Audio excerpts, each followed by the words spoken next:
Well, Mr Speaker, the Trussell Trust says that 1/5 of people in Wales have cut back on or skipped meals in the last 12 months. What conversations is the Minister having with supermarkets about holding down the cost of food for customers? Well, Mr Speaker, I know that many supermarkets are indeed supporting food banks within their local areas, and the UK Government have certainly wanted to support those with the least by making sure that pensions, that benefits, that the minimum wage all go up in line with inflation, and to make extra payments on top to pensioners, to those on benefits and to households where there is disability. But if the Honourable Lady is truly concerned about cost of living pressures in Wales, perhaps she ought to be asking her colleagues in the Welsh Labour Government why on this very day Welsh Labour ministers are supporting a plan to create dozens of extra Senedd members at a cost of £120 million, all money which could be far better spent on supporting those with the least. David. Is the Secretary of State aware of a study by a Citizens Advice Company which indicates that over 500,000 people in Wales are struggling to make ends meet? If he's aware about it, what's he doing about it? Well, Mr Speaker, I've already outlined the extra payments that are being made to pensioners, the benefits to those on disability, the fact that pensions, benefits and the minimum wage have all gone up in line with inflation. And on top of that, the UK Government have been delivering 5 towns funds, 4 growth deals, 3 rounds of levelling up funding, 2 investment zones, 2 free ports, an electric arc furnace in South Wales, an electrified rail line in North Wales. And what are we getting from the Welsh Labour Government, Mr Speaker? We're getting £120 million being spent on extra Senedd members. While we level up the economy, they want to level up the number of politicians in Cardiff Bay. Patrick Brady. Mr Speaker, he mentioned Ukraine and COVID as contributing factors to the cost of living crisis. He forgot to mention Brexit. Or is he going to try to argue that Brexit has somehow improved things and made goods and services cheaper for people in Wales? Mr Speaker, I'd be only too delighted to mention Brexit, which was voted for by a majority in the United Kingdom and a majority in Wales, and point out to the honourable gentleman that since Brexit, the UK has actually grown faster than France and Germany. I could also go on to mention, Mr Speaker, wasting money on Scottish embassies all around the world, trying to build ferries that haven't yet been floated anywhere, raising taxes and trying to shut down the oil and gas industry in Scotland as measures which are unlikely to support cost of living pressures in Scotland. Sarah Atherton. The Development Bank of Wales is supposed to be aiding businesses through cost of living pressures.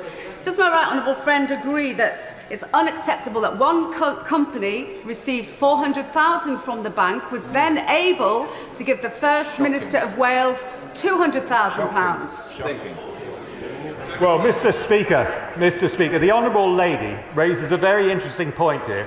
The Development Bank of Wales, which is owned ultimately by the Welsh taxpayers, should be there to support businesses through cost of living pressures.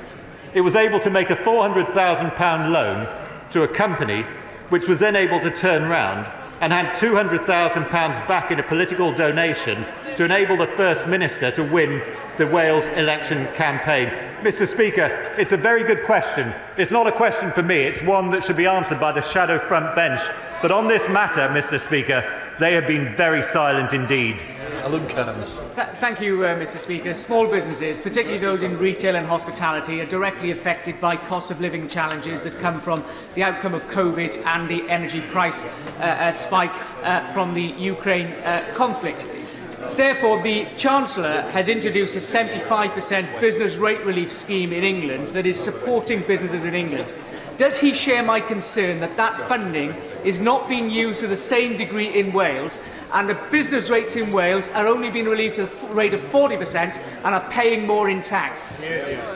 Mr Speaker, the right honourable gentleman is absolutely right. The UK Government made certain that the money for the business rate discount was passed on to the Welsh Labour Government. And instead of passing it on to the pubs and restaurants and small businesses that are so vital to communities in Wales, they've decided to spend it on other matters, such as the one they're voting on today. And as a result of that, Mr Speaker, the average pub in Wales is paying thousands more in business rates than a pub just across the border in England. It is absolutely scandalous, and I would urge the Welsh Labour Government to think about where their priorities are. Minister, Thanks, Mr. Speaker. No contrition then in any of those answers from the Secretary of State, whose party has piled, on average, £960 extra on the tax bills of around 400,000 pensioners in Wales by freezing tax thresholds. The Prime Minister has now made a totally unfunded £46 billion promise to scrap national insurance. So will the Minister tell us how on earth they're going to pay for it, and will he rule out an 8p rise in income tax or scrapping winter fuel payments to do so? Well, Mr. Speaker, we made it very clear that we want to keep the triple lock, to continue to ensure that pensions increase in line with inflation. And we're going to afford to do that, Mr. Speaker, by making sure we get growth in the economy, which is why we wanted to end the double taxation system of making those in work pay extra money through national insurance tax. We've also made very clear, Mr. Speaker, that we will only make tax cuts when we afford them, because on this side of the House, Mr. Speaker, we don't believe in making unfunded promises in order to try and buy votes. Liz Saville-Roberts. More than 1 in 4 children in Wales lives in poverty. Devolution has the capacity to transform people's lives, but the current First Minister is distracted with questions about his integrity, deleting messages and taking dodgy donations. 25 years since the start of devolution, does the Secretary of State agree with me that governments at both ends of the N4 need to recommit to integrity and transparency? Speaker, I can absolutely assure the Honourable Lady that this government and this political party are completely committed towards integrity. And I think it's high time. Oh, Mr. Speaker, they're laughing, Mr. Speaker. Their own First Minister took £200,000 from a convicted criminal. A convicted criminal who received £400,000 from a bank for which he was responsible, went in front of the COVID committee and said that all the messages on his phone had been accidentally deleted by the IT department, but now we see a screenshot where he urges people to delete their messages so they can't be FOI'd, and they have the audacity to sit there laughing when people ask questions about standards. I say the Honourable Lady makes a very good point. Let's collapse the coalition and stop supporting the Welsh Labour government, and then we can get a decent government with decent values running Wales. Saville-Roberts. My party seeks to make a difference to the lives of the people of Wales, but when it comes to the Secretary of State's judgments in relation to the First Minister, yes, we are for once in agreement. But this screams hypocrisy. The Tories in the Senedd voted against a Plaid Cymru motion to set a cap on political donations. His party has still not returned a £10 million donation from a man who made racist and misogynistic remarks. In that spirit of open democracy, will the Secretary of State support a cap on donations to political parties? Well, Mr. Speaker, I'm not going to sit here and start making up policy on the hoof, but what I would say to the Honourable Lady, and I think she'd agree with this, is that I would not have taken hundreds of thousands of pounds in donations from somebody who'd been convicted twice of environmental offences. And if the Labour Party are happy with that, that is a matter for them, Mr. Speaker. Slip down. A 4, sir. Thank you, Mr. Speaker. Firstly, can I thank my right honourable friend for his work as chair of the Environmental Audit Committee. The UK Government's River Wye Action Plan will halt ongoing decline of the River Wye to preserve and restore this treasured river to the rating of favourable condition. As the Minister's already said, the environment is a devolved matter, but nobody seems to have told the River Wye, which rises in Wales and crosses the border to emerge into the River Severn in England. I very much welcome the River Wye Action Plan, which DEFRA has announced recently. Has my honourable friend seen any action taken by the Welsh Government to match the UK Government's commitment to clean up the polluted River Wye? In the interest of time, Mr. Speaker, I'll give you a very short answer. No. The Welsh Government has failed to come to the table time and time again on this issue, which is close to my heart as a constituency MP for the River Wye itself. That has been the missing piece of the puzzle, and that is why we are seeing no action in Wales. Teresa Villiers. Number 5, please, Mr. Speaker. Mr. Speaker, healthcare is devolved to the Welsh Government, who have received record levels of funding to deliver on all their devolved responsibilities, receiving 20% more funding per person than in England. Teresa Villiers. So many people in Wales are waiting longer for NHS care than they are in England. And in a 12-month period, 40,000 people had to go from Wales to England for elective care. Doesn't it show that Labour claims to be better for the NHS are completely false? My right honourable friend is entirely right. The NHS is not safe under Labour's hands, and we have living proof of that in Wales. I think it is a great shame that when the Secretary of State for Health in England offered the support of the NHS in England to alleviate pressures on waiting times in Wales, the Welsh Health Secretary turned that down. That is Labour's record on the NHS. Sir Christopher Bryant. Thank you, Mr. Speaker. One of the problems a lot of my constituents have raised with me is that when they do get a letter calling them for an appointment, including ones where they've been waiting for some time, the letter arrives after the appointment date because the Royal Mail is now delivering such an appalling service. Isn't it time we really had a strong words to make sure that people who are being called for appointments get a chance to turn up to them because they've actually had the letter on time? The right honourable gentleman makes a good point, one which I will certainly investigate with colleagues, but I think the problem lies with the mismanagement of the Welsh NHS, for which his party must take responsibility. Question 7, Mr. Speaker. Thank you, Mr. Speaker. The UK Government recognises the importance of victims having access to the support they need to recover from the impact of crime. That is why we are quadrupling funding for victim services, up from £41 million in 2010. Mr. Speaker, as a recent victim of crime, the impact on the victim makes you reflect on the impact on the victim, but also on how many crimes remain unresolved. Latest figures show that 9 in 10 crimes in Wales went unsolved in the last 6 months. So what can the Minister say to the victims of the 82,000 reported crimes that went uncharged last year? Can I firstly say how sorry I am to learn that the Honourable Lady has been a victim of crime. I know the experience she's gone through, and I personally send her my huge sympathies. This government has a proud record in delivering on victims of crime, whether that's new pieces of legislation or the record headcount of police officers. Unfortunately, it was the Welsh Government who chose to reduce the numbers of police community support officers last year, which is having an impact on victims of crime. Jones. Thank you, Mr. Speaker. Does my honourable friend agree that we are all victims when senior Labour politicians make false and misleading statements at public inquiries? Yes. My right honourable friend is absolutely right. It is deeply concerning that a First Minister should reveal himself to have acted in such a way which appears to be entirely contrary. I look forward to Welsh Labour members looking for further scrutiny on that issue. Matt Weston. Stay. Mr. Speaker, with your permission, I will answer questions 10 and 11 together. I have regular discussions with Cabinet colleagues on a range of subjects, including steelmaking in Wales. The Government is investing £500 million to retain steelmaking at Port Talbot, and not only in Port Talbot actually, but at other Tata sites, including Llanwern and Shotton, protecting 5,000 jobs and thousands more in the supply chain whilst increasing our economic security. And at the same time, the Government have put aside £80 million for the Transition Board to spend supporting anyone who loses their job in Port Talbot and the wider community. Matt Weston. Thank you, Mr. Speaker. Whether it be the transmission pylons and lines to upgrade our power grid as demanded by the Windsor report, or the prospect of building steel-based offshore wind platforms, the Welsh steel industry can and should be central to our transition to a net zero nation. When historic investments are being made by European competitors in green steel, does the Minister recognise that it is the Government's lack of ambition for Britain that has let thousands of skilled workers down? Well, Mr. Speaker, the Honourable Gentleman makes a good point about the importance of making sure there's a grid connection to enable an electric arc furnace to work properly. And I've raised this issue with National Grid, and they've assured me that the grid connection can be made on time. He makes a second reasonable point about the importance of being able to use steel produced in Port Talbot for floating offshore wind turbines.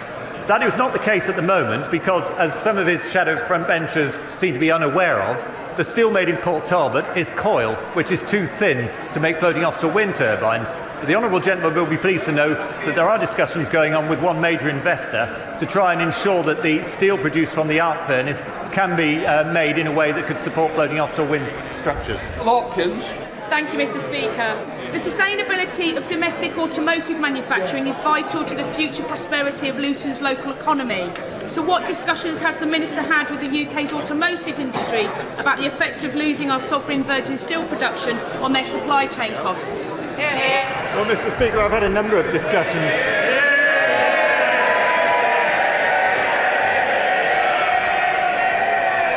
Mr. Speaker, I have regular discussions with the automotive industry. I've also had regular discussions with the steel industry across the United Kingdom.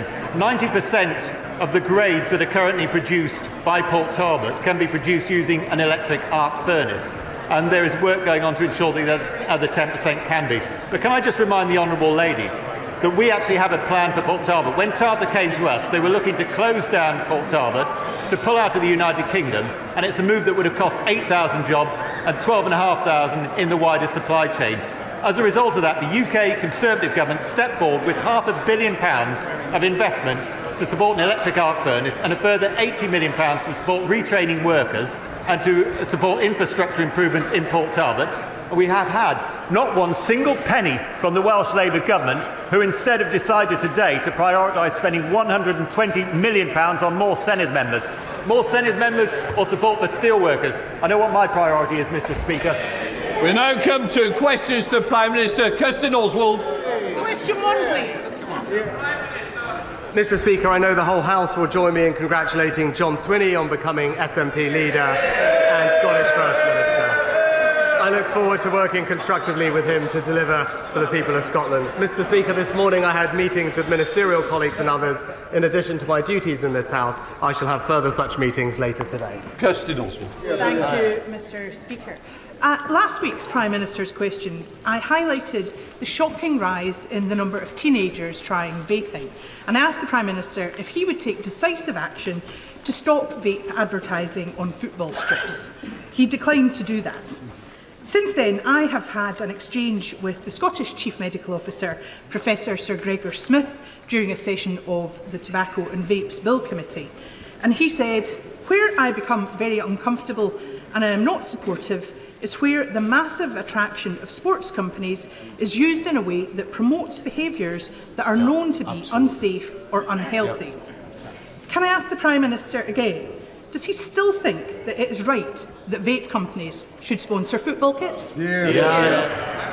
Mr. Speaker, I'm glad the Honourable Lady agrees with me and the Government that we should do more to tackle youth vaping, and that's why we are bringing forward measures in the new bill to restrict the availability and appeal of vapes to children specifically, whether that's flavours or indeed marketing. As she knows, advertising of vapes is already heavily restricted by UK regulations, including a ban on advertising on television and radio and most online. Now, we've seen football take positive voluntary action in the past on issues such as this, but I will say to her that the Government will respond to the Honourable Lady's specific amendment in the usual way. Cheryl Merritt. Thank you, Mr. Speaker.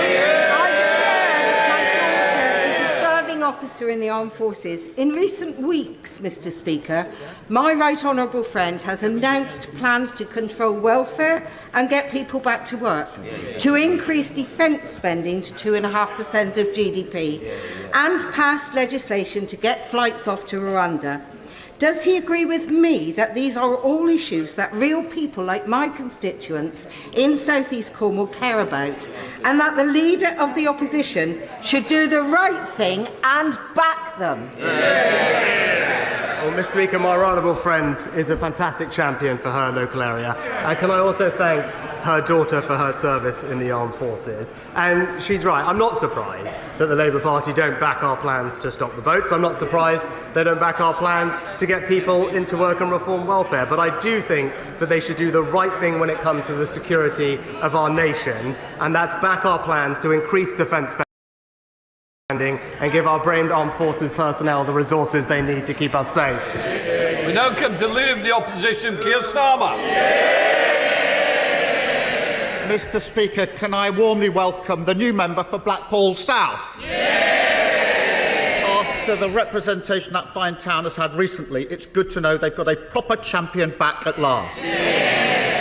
Can I also warmly welcome the new Labour MP for Dover to these benches? Mr. Speaker, if 1 week a Tory MP who's also a doctor says the Prime Minister can't be trusted with the NHS and joins Labour, and the next week the Tory MP for Dover, on the front line of the small boats crisis, says the Prime Minister cannot be trusted with our borders and joins Labour, what is the point of this failed government staggering on? Well, Mr. Speaker, can I actually join him in welcoming his newest MP for Blackpool? I must say he looks a lot happier than the member who was sitting there last week. But let me also join with him, and let me join with him in congratulating all new and paying tribute to all former councillors, PCCs, and mayors across the country. I hope his new ones do him as proud as I am of all of mine, Mr. Speaker. Great leaders like Andy Street, who leave behind a strong legacy of more homes, more jobs, and more investment, in sharp contrast to the legacy left by the last Labour government, which was a letter joking that there was no money left. Well, Mr. Speaker, in addition to losing 2 Tory MPs in 2 weeks, the Prime Minister's been on the receiving end of some of the biggest by-election swings in history. He's also lost 1,500 Tory councillors, half of his party's mayors, and a leadership election to a lettuce. How many more times do the public and his own MPs need to reject him before he takes the hint?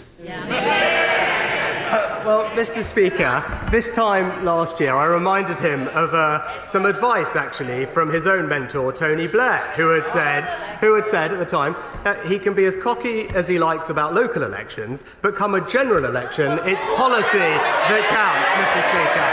Now, one year on from that advice, what has he managed?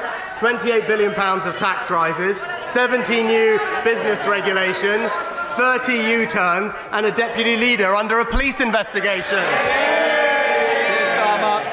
Well, I'm surprised he brought up a police investigation. I think his record is played 1, no, actually 2, the seatbelt as well. Played 2, lost 2 in relation to police investigation. But it's the same.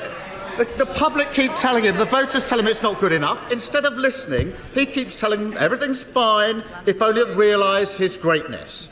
He just doesn't get it. But at least after Thursday night, Mr. Speaker, he can go to the many places that he calls home and enjoy the fruits of his success. In Southampton or Downing Street, he's got great Labour councils.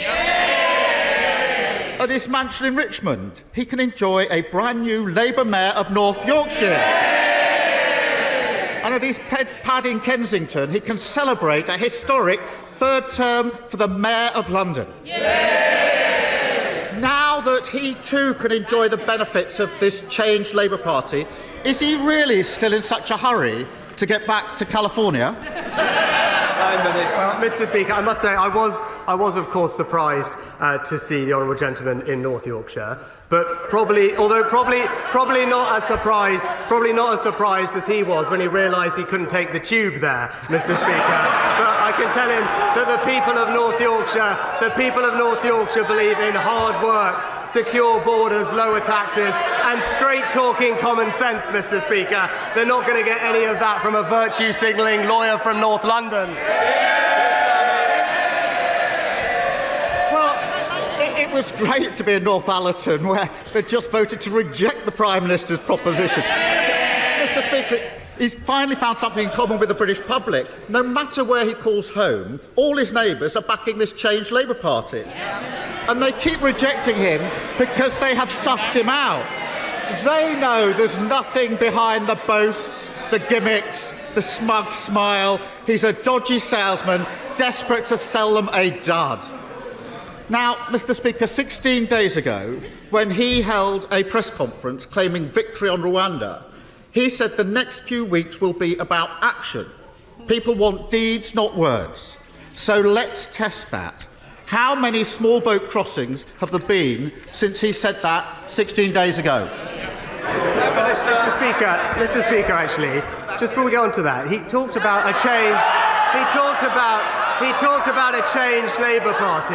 That's important because he talked about a changed Labour Party. He talks about it a lot. But just this morning, and he also talked about his new mayor in London.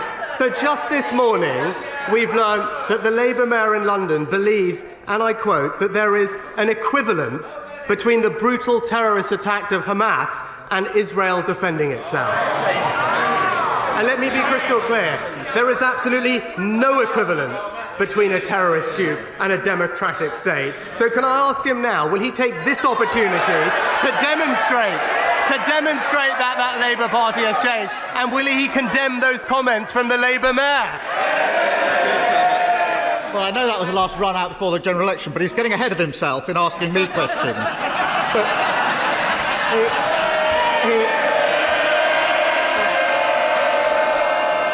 Mr. Speaker, I notice he didn't even attempt to answer the question.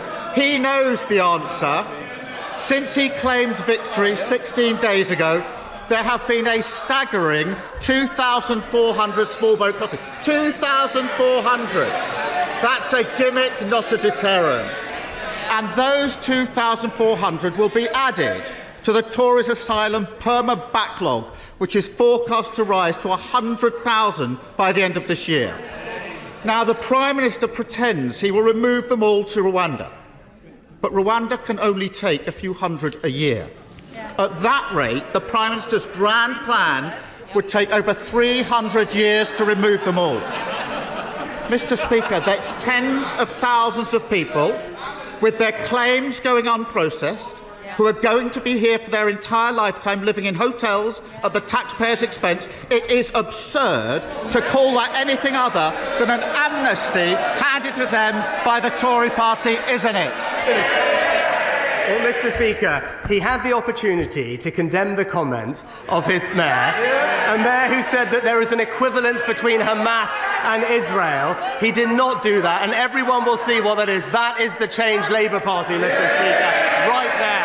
But since I became Prime Minister, small boat crossings are down by a third. That's because we've doubled MCA funding, increased enforcement rates, closed bank accounts, deported 24,000 people, processed more claims, and, Mr. Speaker, when it comes to border control, there is a crucial difference between us. We want secure borders. He's happy with open borders. Mr. Speaker, the whole country knows that removing less than 1% of asylum seekers isn't stopping the boats, it's granting an amnesty, a Tory amnesty. But if he thinks the voters are wrong, if he thinks his own MPs joining the Labour Party are wrong, if he thinks anyone believes any of the nonsense that he spouts, why doesn't he put it to the test and call a general election?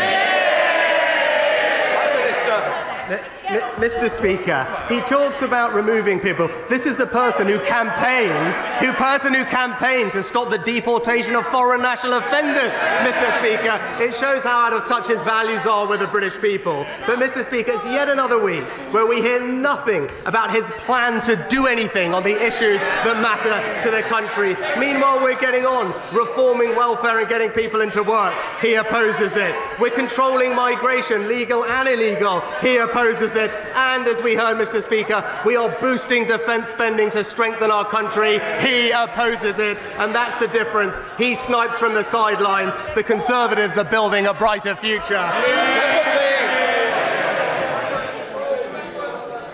When it comes to small boat crossings, there's a lot of talk of human rights. But surely the only human right and life that matters is the life of children who are being taken across the Channel. In this respect, will the government now do the only thing that will actually be a real deterrence, and that is to arrest and detain all those who land illegally on our shores and then offshore them promptly, so that once and for all we can save lives and end this cruel and callous trade? Well, Mr. Speaker, my right honourable friend is right that these crossings are incredibly dangerous and they risk people's lives. Just weeks ago, a 7-year-old girl died attempting the crossing. And that's why, as a matter of basic compassion, we must do everything we can to break the cycle of the criminal gangs. And that's why, Mr. Speaker, you need a deterrent. That's what the National Crime Agency say. That's how we dealt with illegal migrants from Albania, because it's only by removing people who shouldn't be here that we remove the reason for them to come in the first place. And that is how we'll control our borders. And it's clear that it's only this party that not only has a plan to stop the boats, but has a plan to stop the tragic loss of life in the Channel too. SNP Leader Stephen Flynn. Thank you, Mr. Speaker. May I begin by also congratulating the fantastic John Swinney on becoming Scotland's first Minister. Our opponents should be careful, very careful what they wish for. Mr. Speaker, as we await the imminent Israeli incursion into Rafah, where 1.2 million people are sheltering, including 600,000 children, it has been reported that the United States has paused an arms shipment to Israel. The UK will now follow suit, won't it? Well, Mr. Speaker, the honourable gentleman may not realise, but the UK government doesn't itself directly provide arms or ship arms to Israel. And when it comes to the situation in Rafah, I've been very clear that we are deeply concerned about a full military incursion of Rafah, given the devastating humanitarian impact. I've made that position and point specifically to Prime Minister Netanyahu whenever we've spoken, and will continue to urge all sides to focus on the negotiations at hand, to bring about a pause in the conflict, to release hostages and get more aid in. Stephen Flynn. Mr. Speaker, let's be clear. The confidence that Israel has shown in its military ambitions in Rafah stems from the silence which has been shown from its allies on the front benches in this place and indeed elsewhere across the world. Now we all know that UK arms and tech is supporting Israel's activities in Gaza and will be used in any attack on Rafah. Knowing that and the devastation which is going to occur, surely the time has come to end our complicity and to halt arms sales to Israel. Well, Mr. Speaker, of course we take our defence export responsibilities extremely seriously, and that's why we operate one of the most robust licensing control regimes anywhere in the world. We periodically review advice on Israel's commitment to international humanitarian law, and ministers always act in accordance with that advice. And that is crystal clear for the House to understand. Our position with regard to export licences following the most recent assessment is unchanged, and I know that he will join me in urging all parties to engage in the negotiations that are happening so we can see a pause in fighting, to get more aid in, hostages out, and then bring about a sustainable ceasefire to this conflict. Martin Vickers. Thank you, Mr. Speaker. My constituents in rural villages and on the fringes of the Grimsby-Cleethorpes urban area are very concerned about overdevelopment. They recognise that the highway infrastructure and public services are already overloaded. Could my right honourable friend consider amending planning guidance so that local plans and decisions taken by local planning authorities are not overridden by planning inspectors? And they'd be greatly encouraged if he would agree to meet with me and my colleagues from the neighbouring Gainsborough and Grimsby constituencies to discuss this further. My honourable friend is right that sustainable development must be at the heart of the planning system, and that's why we're committed to meeting the needs for housing by building the right homes in the right places and protecting the environmental assets that matter most. The National Planning Policy Framework is clear that we should be responsive to local circumstances. I know that the relevant local plan in my honourable friend's area is due for further consultation later this year, and that he'll engage with that process, but I will happily meet with him and colleagues to discuss his situation further. Ed Davey. Mr. Speaker, the abuse suffered by 88-year-old Anne King at the hands of staff in her care home was captured on a hidden camera. The footage is stomach-churning. Anne died in October 2022, and it took nearly a year before the CQC launched a criminal investigation. Now Anne's children are working to protect other care home residents from being subjected to such appalling abuse. Her son came to see me as his MP to ask for my help in their campaign. So will the Prime Minister join me in backing Anne's law a proposal to include a national register to professionalise the care workforce and hold those staff who are abusive to account. And will he meet with Anne's family and myself to discuss this idea?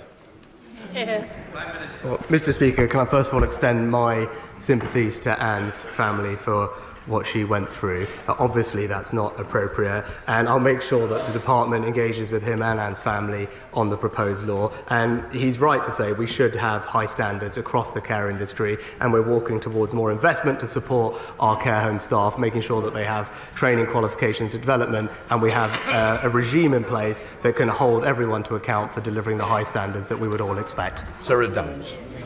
Thank you, Mr. Speaker. Does my right honourable friend agree with me that one of the greatest things that these backbenches bring to Westminster is plain old-fashioned common sense? And it's Derbyshire common sense. Derbyshire common sense that means that the good people of Ashbourne and surrounding villages reject the Sadiq Khan ULEZ rules and even the 20 miles an hour Welsh. Will he join with me and perhaps ask his neighbour if he will pay for the Ashbourne bypass? Well, Mr. Speaker, I know my honourable friend has been a dedicated campaigner for the Ashbourne bypass, and the government is committed to investing more in the Midlands, particularly investing every penny of the 9.6 billion from HS2 back into the local area. And she's right that we will focus on drivers and their priorities, not continue the war on motorists, which is waged by the Labour Mayor in London, but also the Labour Party in Wales, with both ULEZ and 20 mile an hour speed limits. It's this party that is unashamedly on the side of the motorist. Thank you very much, Mr. Speaker. Our Child of the North cross-party group found that expectant mothers were terminating unwanted pregnancies as they could not afford another mouth to feed. Recent figures show infant and child death rates have increased in the most deprived areas, and 50 children have died alone in unregulated accommodation. Is this his plan for a brighter Britain in action? Mr. Speaker, obviously what the Honourable Lady has described is tragedy. Nobody wants to see children grow up in those circumstances, and that's why I'm proud that the government has overseen a significant fall in poverty, but particularly child poverty, since 2010 through a range of measures. And I'll make sure that she is aware for her constituents of all the support that is in place, both through the Department of Health and through the Department for Work and Pensions and local authorities, to provide support to the most vulnerable families in our communities. John Penrose. Mr. Speaker, Weston-super-Mare is a growing town, so local health services are rightly growing too. Weston Hospital is treating more patients for a wider variety of problems than before. GP surgeries are offering thousands more appointments this year than last, and our new diagnostic centre means faster tests and treatments. But there's a fly in our NHS prescribed ointment. Dentistry isn't fixed yet. The new dental recovery plan is very welcome, but when will it mean appointments that Westonians can book? Mr. Speaker, our dentistry recovery plan will make dental services faster, simpler and fairer for patients, funding around 2.5 billion more appointments. And I was pleased to note that access is improving in my honourable friend's area, with almost 10% more children seeing a dentist in June last year than the previous year. But we are going further. The new patient premium that was announced last year is ensuring that more NHS dentistry will be provided. And since then, at the end of January, 500 more practices have said that they are now open to new patients. Chris Law. Thank you, Mr. Speaker. It's now been over a month since the Parliamentary Ombudsman delivered a long-awaited report on pension injustices. Yet women born in the 1950s in my constituency of Dundee, and indeed every constituency in this House across these islands, are still waiting to hear if the UK Government will listen to these recommendations and deliver compensation. Mr. Speaker, I was proud to see the Scottish Parliament support a motion last week calling for compensation to be delivered without delay, but utterly dismayed to see members of the Conservative Party and the Labour Party abstain. So can the Prime Minister finally set out when Wispy women will receive the compensation they rightly deserve? Mr. Speaker, I understand the strong feelings across the chamber on this topic and the desire for urgency in addressing them. However, following the Ombudsman's 5-year investigation, it is imperative that we take the time to thoroughly review the comprehensive findings that have been published. An update to the House will be provided once the report's findings have been fully considered. More broadly, we are committed to ensuring pensioners have the dignity and security in retirement that they deserve, and most recently increasing the state pension by £900 thanks to the triple lock. Sir Philip Davis. Thank you very much, Mr. Speaker. Is the Prime Minister as appalled as I am at reports of militant civil servant, trade union, political activists seeking to find ways not to implement the Rwanda deportations? Does he agree with me that if they are not prepared to implement the will of the government, an Act of Parliament that was passed by both Houses of Parliament, that they should conclude that being in the civil service is perhaps not for them, and maybe they can look for alternative employment at other left-wing organisations that masquerade as being impartial? Maybe they could try the BBC or Channel 4 News. Mr. Speaker, my expectation is that civil servants will continue to be committed to supporting our priority of stopping the boats and deliver in accordance with the Civil Service Code. He'll know that we made specific changes to ensure compliance with that code as we push through with our plans. But I agree with him more broadly that we are the only party that has a plan to stop the boats, and we will face down all the obstacles in our way to deliver on this crucial priority for the British people. And whoever stands in our way, whether it's the Labour Party or others, we will deliver for this country on this vital issue. Malcolm McDonald. Mr. Speaker, China has now hacked the data of defence personnel, the Electoral Commission, various other public institutions, and has targeted many members of this House. And yet plans by China's largest wind turbine manufacturer, Mingyang Smart Energy, to build its largest European facility right here in the UK advance at pace, with the facility set to be built in Scotland.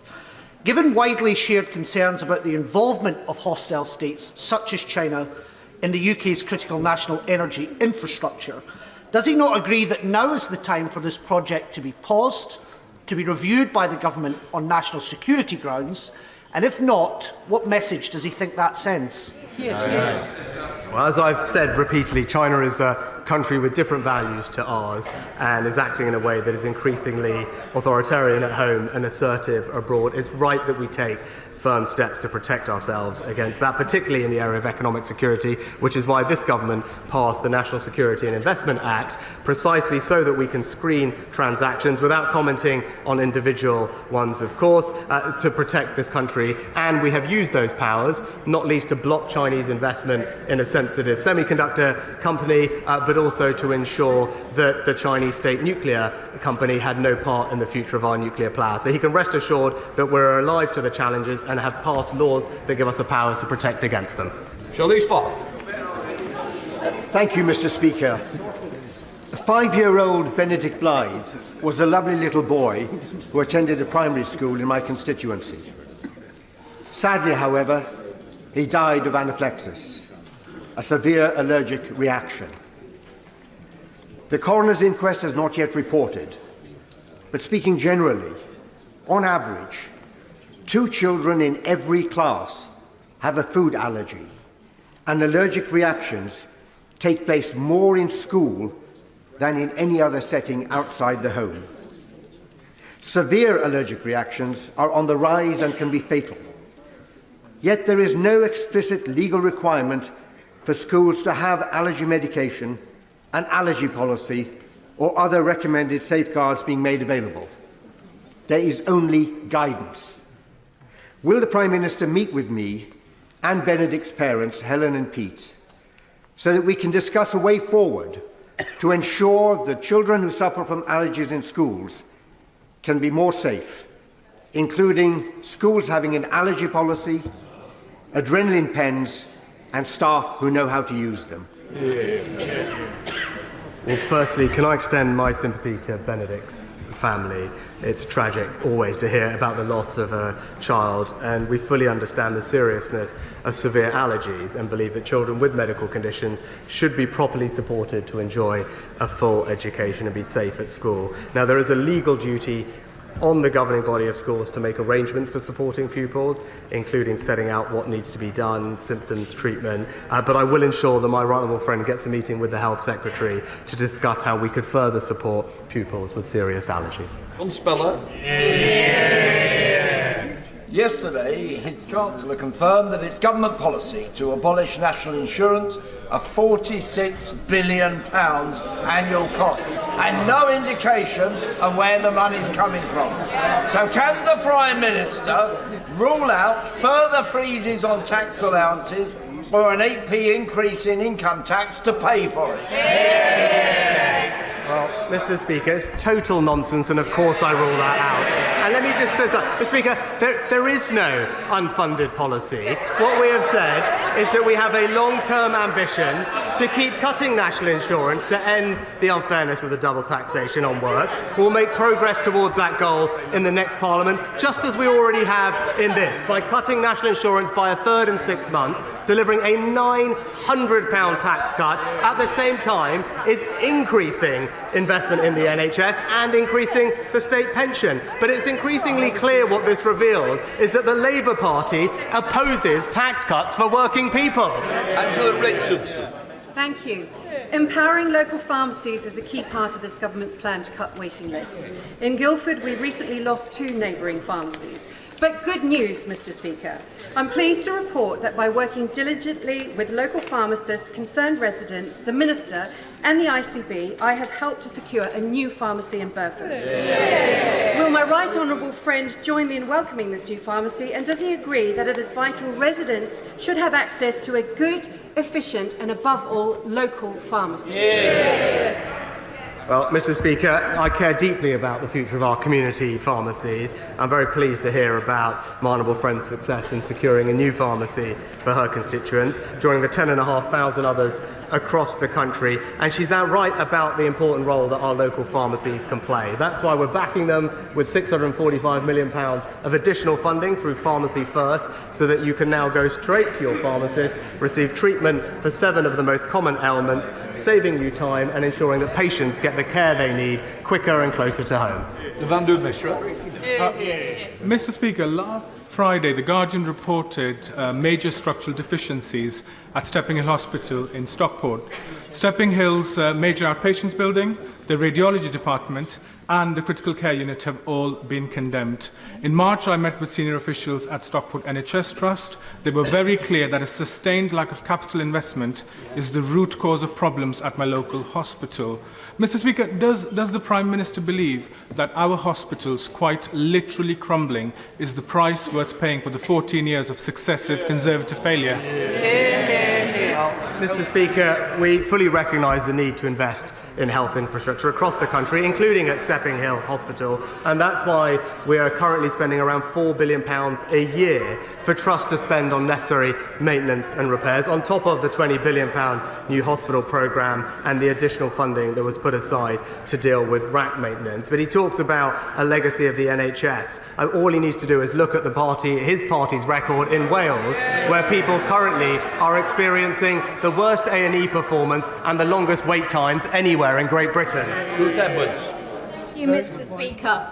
Mr. Speaker, Nottingham City Council is expecting to fall short of its housing target by 6,000 new homes.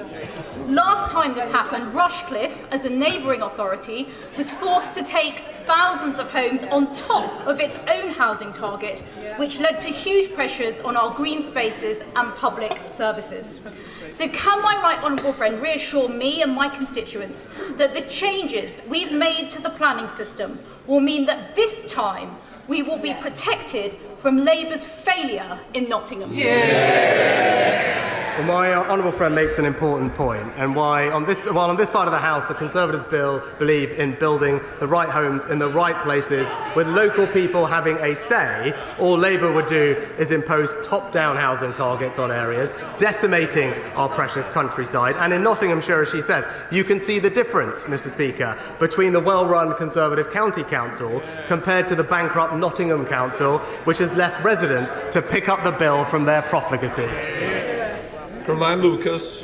Thank you very much, Mr. Speaker. Untreated sewage was pumped into English waterways for more than 3.6 million hours last year, and into the sea off Sussex beaches 3 times in the last 24 hours alone. Yet since privatisation, the water companies have been allowed to rack up debts of over £64 billion and their shareholders to pocket £78 billion in dividends. The majority of the public, including 58% of Conservative and 80% of Labour supporters, want to turf out the profiteering polluters. They want water brought back into public hands. When is he going to listen to them and end the legalised scam of privatisation? Well, Mr. Speaker, our plans to tackle this have gone further than any other previous government. In fact, we now monitor 100% of overflows, up from just 7% under the Labour Party. We're investing a record £56 billion into our water infrastructure, and we've enshrined in law strict targets and introduced unlimited fines for water companies, holding them and their bosses to account. So it's crystal clear that the record shows that there's only one party who has a clear plan to tackle this issue for the environment, and it's the Conservative Party. Final question, Matt Vickers. Thank you, Mr. Speaker. Everybody knows that Stockton is a great place with great people and a great football team. My right honourable friend recently visited the mighty Stockton town to see the incredible work that they do in the local community and heard about their promotion battle. I'm sure he'll want to join me in congratulating Mickey Dunwell and the mighty Anchors on their promotion. Well, Mr. Speaker, it was fantastic to visit Stockton Town FC with my honourable friend, who is a brilliant champion for his local community, which I see firsthand on a weekly basis. And let me join him in congratulating everyone at the club on their well-deserved promotion, and I hope some of their good luck rubs off on Southampton in the coming weeks. Very brief. That completes Prime Minister's questions.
We now come to the urgent question. I call Shabana Mahmood. Thank you, Mr. Speaker, to ask the Secretary of State for Justice if he will make a statement on the expansion of the end of custody supervised licence scheme. Minister. Thank you very much, Mr. Speaker. I'm grateful to the Honourable Lady for her question. Protecting the public is our #1 priority, and so it is right we take the tough and decisive action so we can keep putting the most serious offenders behind bars and for longer, as the public would rightly expect. We are carrying out the biggest prison expansion programme since the Victorian era and ramping up removals of foreign national offenders. We have a duty to make sure that the prison system continues to operate in a safe and effective way where offenders are held in safe and decent conditions. This means making sure that no prison exceeds a safe maximum operating limit. ECSL allows lower level offenders to be released before their automatic release date. In March, the Lord Chancellor stated that we will work with the police, prisons and probation leaders to make adjustments as required. This extension is in line with what he said. ECSL operates only when it is absolutely necessary and is kept under constant review. I know that many members of this House will be concerned about the early release of offenders into the community. But let me be clear that only offenders who would soon be released anyway would be considered for ECSL. We have put in place safeguards, including that the prison service retains the discretion to prevent the ECSL release of any offender where releasing them earlier presents a heightened risk than if they were released at their automatic release date. There are strict eligibility criteria, and anyone convicted of a sexual offence, terrorist offence or a serious violent offence is ruled out. Public safety will always be our #1 priority, and all those released will still be subject to probation supervision and stringent licence conditions. Shabana Mahmood. Mr. Speaker, here we go again. Never in this country has a government ever been forced to release prisoners over 2 months early. This is the price that the public is paying for a justice system in crisis and a government in freefall. In just 6 months, the early release scheme, Mr. Speaker, has now undergone 3 major extensions. It was quietly started in October when the government began releasing prisoners up to 18 days early. In March, it was slipped out that it was expanded from 18 days to 60, and now it has emerged through a media leak that it has been extended once again, this time to 70 days. And worst of all, the government is doing all of this in secret. They haven't responded to any FOI requests, parliamentary questions, or even the Justice Select Committee with any useful details about this scheme. The government is releasing prisoners, but not the facts. The strategy is clear for all to see. Say nothing, try and get away with it, and get to the other side of the general election. It's shameless and frankly a disgrace. The public and this House rightly expect the Minister to be transparent and honest. So let's see if he'll answer these basic and simple questions. Why the increase of early release to 70 days? How many offenders have been released in the 6 months since the scheme became operational? How will they ensure that probation has the time and the resources to adequately assess risk and protect the public? And will he give a guarantee to the House today that this secretive scheme will not be extended again? Thank you very much, Mr. Speaker. I'm grateful to the Shadow Secretary of State for her question. I would gently say to her a number of things. First of all, I think her suggesting sneaking it out in October and March, which included statements to this House, was entirely transparent. In terms of the Honourable Lady's party's record, I think operating an early release scheme for 3 years between 2007 and 2010 would leave her on rather shaky ground. She talked about a media leak. This was an operational decision with operational guidance sent out to HMPPS, to prison governors, as well as other stakeholders, including, if I recall, the probation union, for a minor change which was already reflected in the points made by my right honourable friend in March to this House. She talked about data. My right honourable friend, the Secretary of State, has been consistently clear. We will publish the data on an annualised basis in exactly the same way as we do, for example, on deaths in custody and supplementary breakdowns of the prison population. We've been clear. We will always ensure that the prison system has the spaces to ensure that the courts can send people to prison. We are making an appropriate operational decision to ensure that continues to be the case. And she also asked about probation, and rightly so. And I suspect in our exchange, the one thing where we may find ourselves in agreement is paying tribute to those who work in our probation service. As she will know, since 2021, we have increased the budget for the probation service by £155 million, with 4,000 additional probation officers in training. We have worked with the leadership of our probation service on this scheme. And as I say, in terms of notifying people about the changes to the guidance, the operational guidance, the probation union was one of those we did notify. Select Committee from Robert Neal. Thank you very much, Mr. Deputy. This is in reality, Mr. Speaker. This is actually a perfectly rational and sensible, pragmatic response to the pressures in our prisons, and the Minister should take credit for having done that, but I would ask him to reconsider the point about transparency of data, precisely because it is a sensible thing to do. There's no reason why we shouldn't release the figures in greater time. But isn't there an underlying problem here that both parties in this House, all parties, have to face up to, that the pressures in our prisons, which the Justice Committee has referred to repeatedly, stem from decades of underfunding by governments of all parties, that prison at 46,000+ pounds a year for each place is a very expensive way of dealing with people and not always the best means for lower level offenders. Can we have a more intelligent debate about sentencing and the purpose of prison? And perhaps we could start with that by the Minister committing to bringing back the sentencing bill, which will enable us to have a more nuanced approach to this. I'm grateful to my honourable and learned friend for his questions. He's right to highlight the ongoing capacity challenges and a number of drivers of those. One of those, as he highlights, is that, for example, the average custodial sentence in this country has gone up from 14 months to, I think, about 21 months. The remand population has gone up from about 9,000 to about 16,500, partly as a result of the COVID backlogs in the court system, partly as a result of the bar strike and the impact that that had on that. So he's right to highlight the drivers of this. In respect of publication of data, I would very gently, in the case of my honourable friend, very, very respectfully refer him to the answer I gave to his committee and at the dispatch box just now. But it's also important that alongside recognising the pressures the system's under, we are taking the steps to increase capacity, both through increasing removals of foreign national offenders and at a faster rate, but also having built almost 6,000 new prison places, in stark contrast to the record of the party opposite, who built not one of the 7,500 Titan prison places. Well, there was. Very much, Mr. Speaker. Court backlogs are sky high. Prisons are dangerously close to capacity, which is why we've had to see this policy implemented. And the government is claiming, the minister's just claimed, to be carrying out a big prison expansion programme, yet its record is appalling. In 2016, the government, in response to the Taylor Review, committed to building 2 secure schools for young offenders. Since then, the budget has spiralled out of control and not one of those schools has opened. Doesn't this all just prove that the Conservatives can't be trusted with our justice system?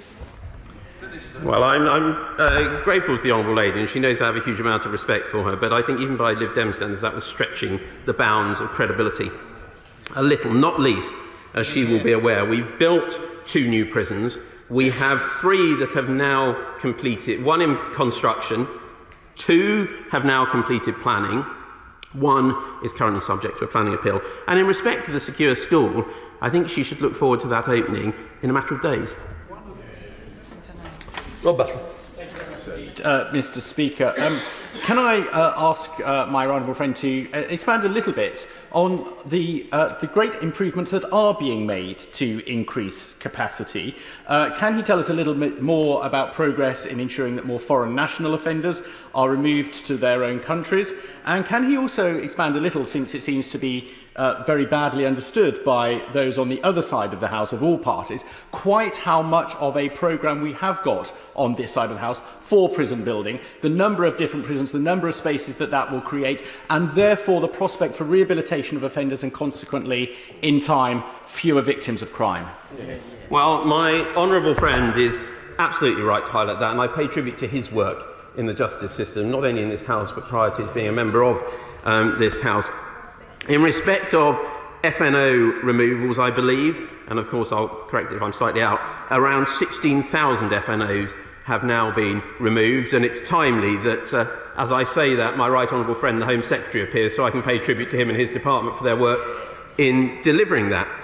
In terms of prison places, as I set out to the honourable lady, the member for Twickenham, progress on the 6 new prisons, but alongside that, of course, we've built a vast number of rapid deployment cells, new house blocks. So we are expanding our prison capacity rapidly, and as I say, that stands in stark contrast to the failure to deliver on the Titan prison places by the party opposite.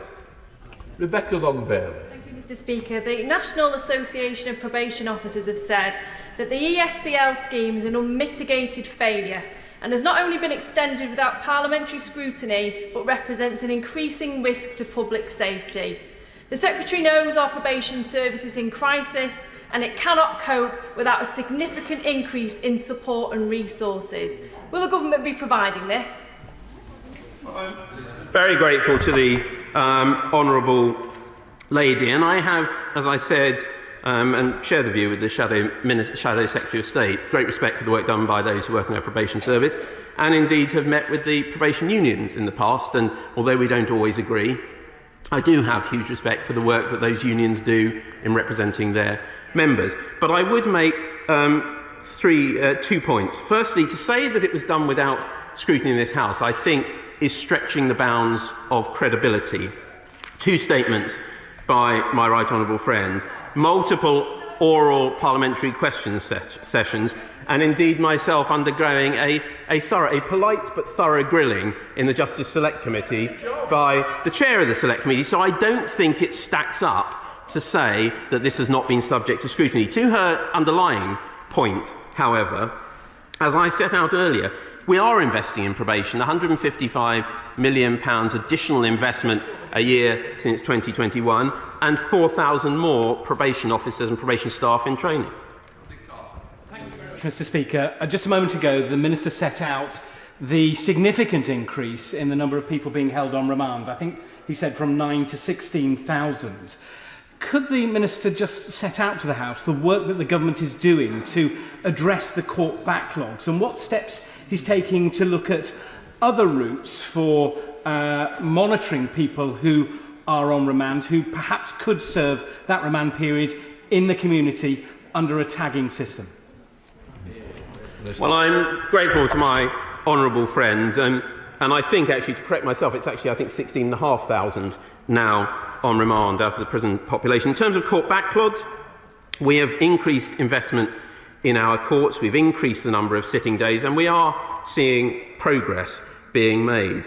In terms of what we can do, though, to help give the courts, who obviously make the decision on whether to remand or whether to bail someone, the information they need, we continue to invest in the Bail Information Service, which gives the sentencer the reassurance, hopefully, and the information they need to make a judgment call as to whether someone is safe to be bailed. And we're increasing our investment in the CAS, the Community Accommodation Service, to make sure where someone may not be bailed because they don't have a stable address to go to, there is an increased opportunity for them to have that address to give sentencers the opportunity to bail them. My God, very sure. Mr Speaker, I've been in this House long enough to, as the Minister and the Chairman of the Justice Select Committee knows, to know when something is a sticking plaster act from a government. This is, perhaps it's necessary, but it's a sticking plaster. We've had how many Queen's speeches since 2010, included in a thorough look at the justice system with a royal commission. It never happened. And we all know that you don't building prisons doesn't solve the crisis. We do need a radical reform of the whole of our justice system, and that would need extra resources and a real motivation from an incoming Labour government. Does he agree with me?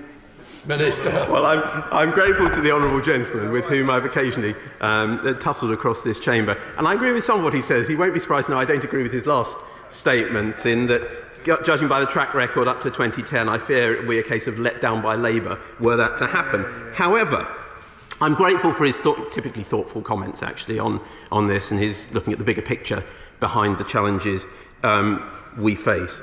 It is right that we are putting those who commit the most serious crimes in prison for longer to protect society, but also to ensure that they pay their debt back to society. But it's also important we look at how we rehabilitate people when they are in prison, because we all want those who've served their time to come out and live their life within bounds in the community and be constructive and positive contributors to society. That's why we're focusing on getting people into employment. We're getting them the education they need in prison. I'm very grateful to my right honourable friend, the member for Hampshire East, for his work and his focus on that when he was both Secretary of State for Education, but also then as my predecessor. And of course, there are measures before this House currently, or before Parliament currently, I should say, for example, in the sentencing bill, which offer this House an opportunity to think about other ways of doing things. Savile Roberts. This announcement comes after 9 prisoners have recently lost their lives in HMP Park in Bridgend, and the Ministry of Justice says they won't step in. Now, a private prison in Wales is an unaccountable anomaly that fails everyone, victims and prisoners alike. And while we anticipate the long-awaited devolution of justice, can you tell me why, after 25 years, there is still no clarity over which Ombudsman is responsible for health in Park? Well, I'm grateful to the Right Honourable Lady. While we may disagree in our proposition or our view on devolution of justice to Wales, she raises a very important issue in terms of those deaths in the past few months in HMP and YY Park. I visited Park recently and spoke to the Governor, the Director and others, both those in custody and those working in Park. I've got to be a little bit cautious about what I say, given the matter will be before both the coroner and before the Ombudsman. What I would say is that I will be appearing before the Welsh Affairs Select Committee next week when I suspect some of this may be debated, but I've got to be a little bit clear. I'm happy to have a discussion with her, but I think it's right that I don't stray at the dispatch box when these matters are before thee. And hopefully with the MPs whose constituents it is as well. Jim Shannon. Mr Speaker, can I thank the Minister very much for his answers to all the questions.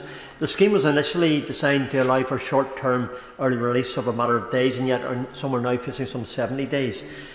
Can the Minister understand why victims of crime are anxious that the so-called soft crime criminals are getting an easier time, whilst the victims of crimes are told that perpetrators have been released early so that they can prepare themselves to see them again down the town or at the local supermarket, as examples, which can be extremely disconcerting, if not unexpected? Minister. Well, I'm grateful to the honourable gentleman. Just to reassure you, Mr. Speaker, the member whose constituency it is in, I was due to be meeting actually at this moment in time, but I'm before the box. I'm here at the box, but I have got a date in the diary to reschedule that, so it has been arranged as I promised at the last oral parliamentary questions session, sir. In respect of the honourable gentleman, he's right to highlight the point, and that's why when it comes to ECSL, our protections are significantly more stringent than those used by the party opposite when it ran its scheme for 3 years. Unlike the party opposite, our scheme allows governors to veto the release of any prisoner where they think early release will create a risk to victims. It also contains a number of exemptions from the scheme. It also allows for very rigorous conditions to be placed on the licence for the release, be that tagging, be that exclusion zones, be that curfews, and they will be well aware that if they breach those conditions to protect victims, they will hear the clang of the prison gate and be recalled. That completes the urgent question. We'll allow the front bench to change over.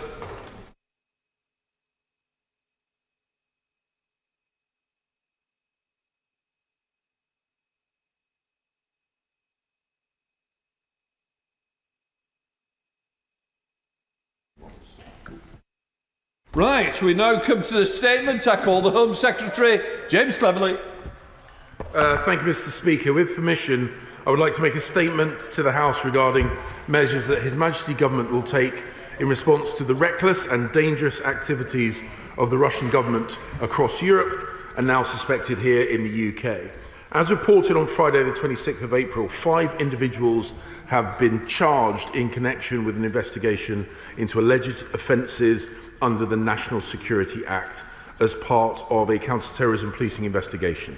The offences relate to what was widely reported by the media as a suspected arson attack on a Ukraine-linked business in the UK. The Crown Prosecution Service has confirmed that the charges relate to alleged hostile activity in the UK in order to benefit a foreign state, namely Russia. I pay tribute to our law enforcement agencies for their quick and professional work to ensure that these charges were brought. the first charges to be brought under the new National Security Act. Measures which this government brought forward and which this House passed are already being used to keep our country safe. I also want to thank the emergency services who responded to the fire at the commercial property in London where the suspected activity took place. The charges here are serious, and it's only through good fortune that nobody was hurt. I want to reassure the House that public safety is of the utmost importance, which is why the law enforcement response has been quick and decisive.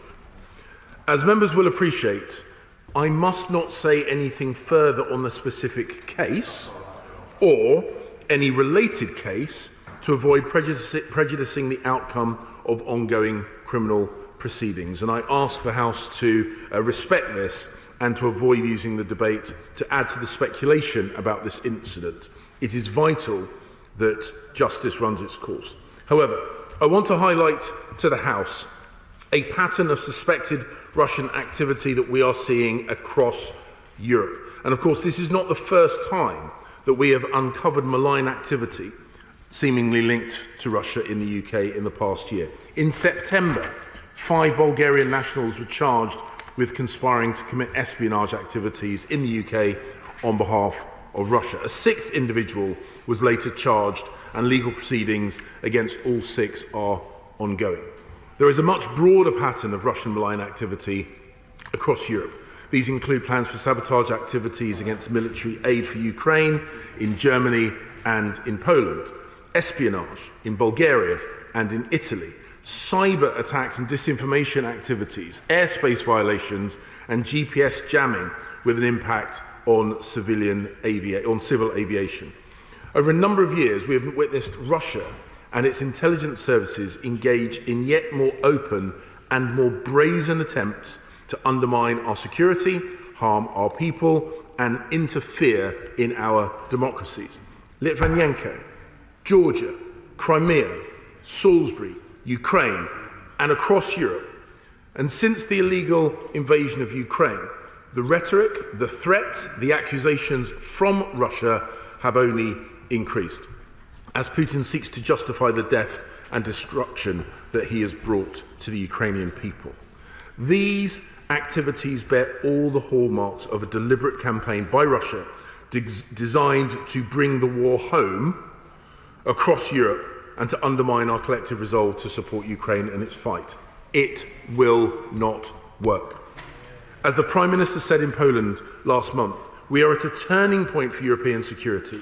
With our allies, we will stand firm in the face of Russian threats to the UK and to our way of life. It is why, after Salisbury, we took measures with our partners to make Europe a harder operating environment for Russian intelligence services, including the expulsion of 23 undeclared Russian intelligence officers from the UK. And it's why the UK has announced the biggest strengthening of the UK national defence in a generation, with a fully funded plan to grow the defence budget to 2.5% of GDP by 2030. And the UK and our allies will not falter in our support to Ukraine, because it is existential to the security of Europe. This is why the Prime Minister has also announced an uplift to military aid to Ukraine, bringing it to £3 billion this year, and has committed to this level of support every year until the end of the decade, or indeed longer if it is sadly still required. And we have sanctioned over 1,700 individuals, over 90% of the Russian banking sector, and over 130 oligarchs and family members with a combined net worth of £147 billion at the time of the invasion. And as of October, over £22 billion of Russian assets were reported frozen as a result of UK sanctions. These assets can no longer be taken back to Russia to fund Putin's war machine.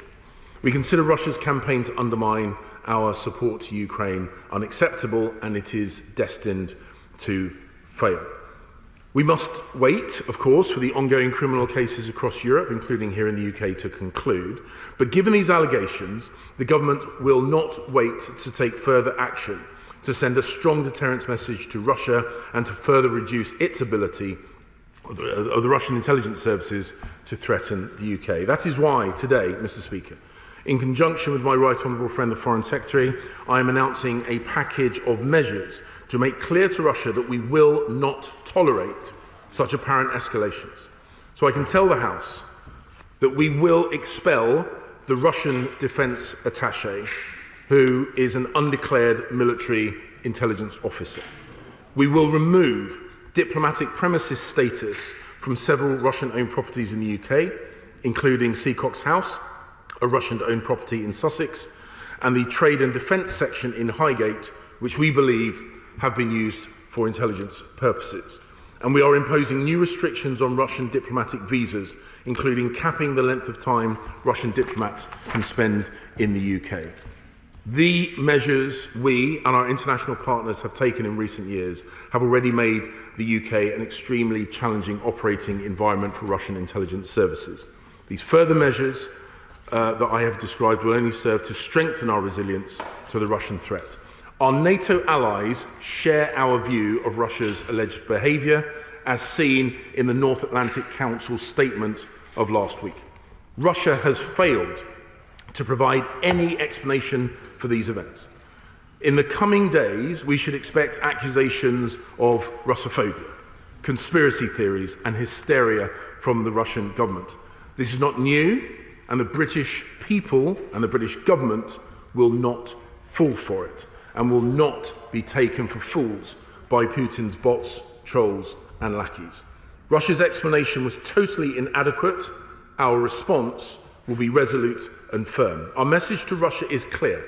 Stop this illegal war. Withdraw your troops from Ukraine. Cease this malign activity. And Mr. Speaker, I commend this statement to the House. As the Secretary of State himself noted, he referred to a live case at the beginning of his statement. This case is sub judice, and I ask other members not to refer to it in their questions. Shadow Home Secretary Yvette Cooper. Thank you, Mr. Speaker, and can I thank the Home Secretary for advance sight of the statement. It is the first job of any government to keep our country safe from those who wish to do us harm, not least those who wish to undermine our democracy and everything we stand for.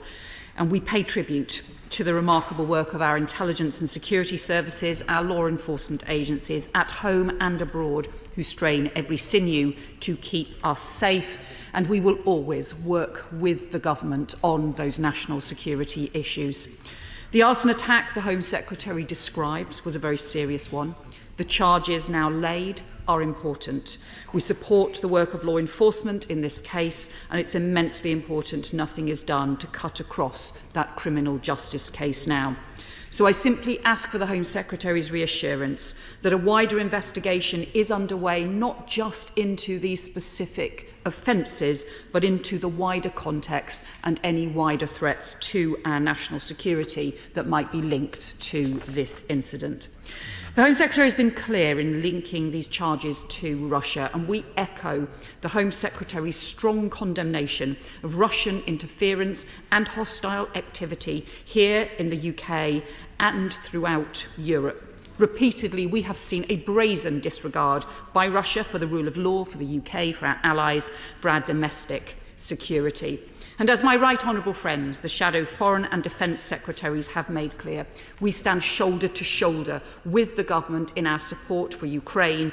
Any change in government will not change that strong cross-party support as we stand with our allies. Putin must be defeated in Ukraine, and Britain must stand full square behind our Ukrainian friends. Russia under Putin is a long-term, generational threat to the security of Europe, which requires a long-term response. And as my right honourable friend, the Shadow Defence Secretary, said just yesterday, the defence of the UK starts in Ukraine.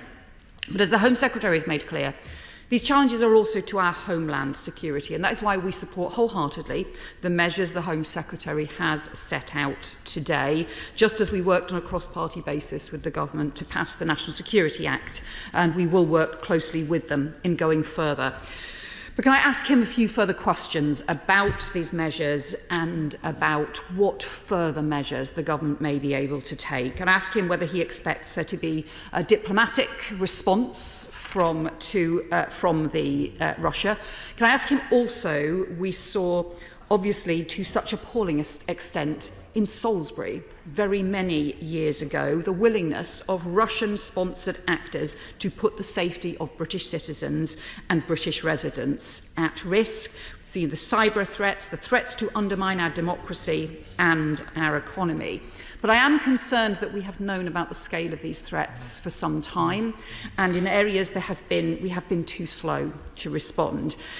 He's been too slow to rid the UK of illicit finance. He will know that concerns have been raised about prohibited imports of Russia-origin oil through third countries making their way to UK shores. Can he tell me what action is being taken to ensure that those sanctions are being enforced?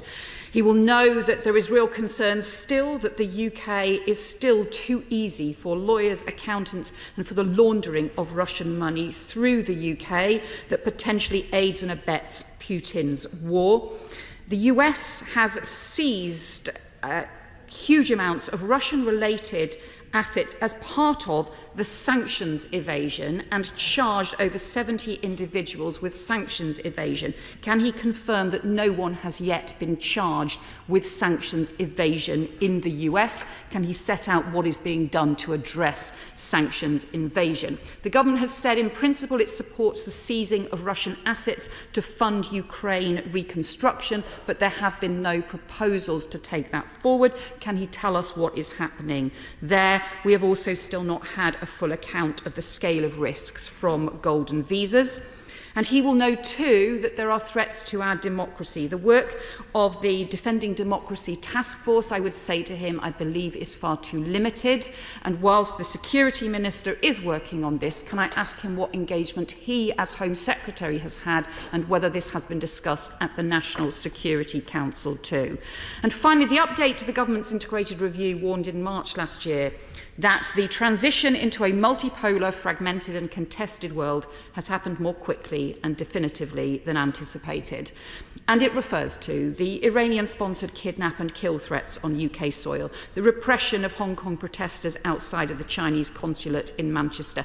The UK has undergone, not just because of the behaviour from Russia, but more widely, a fundamental shift in the threat landscape as increasingly aggressive state actors feel emboldened to target the UK, often doing so in cooperation with serious organised crime. So can I urge him to look at the work that was done after the huge shift in the terror threat that we faced after 9/11 and after 7/7 to draw up the contest strategy. We do not have a similar contest strategy for state actors and state-sponsored threats. The work is far too fragmented. We in the Labour Party would like to see a comprehensive contest equivalent. Can I urge him to look again at that, and we will work with him on that too. Home Secretary, 1 minute only.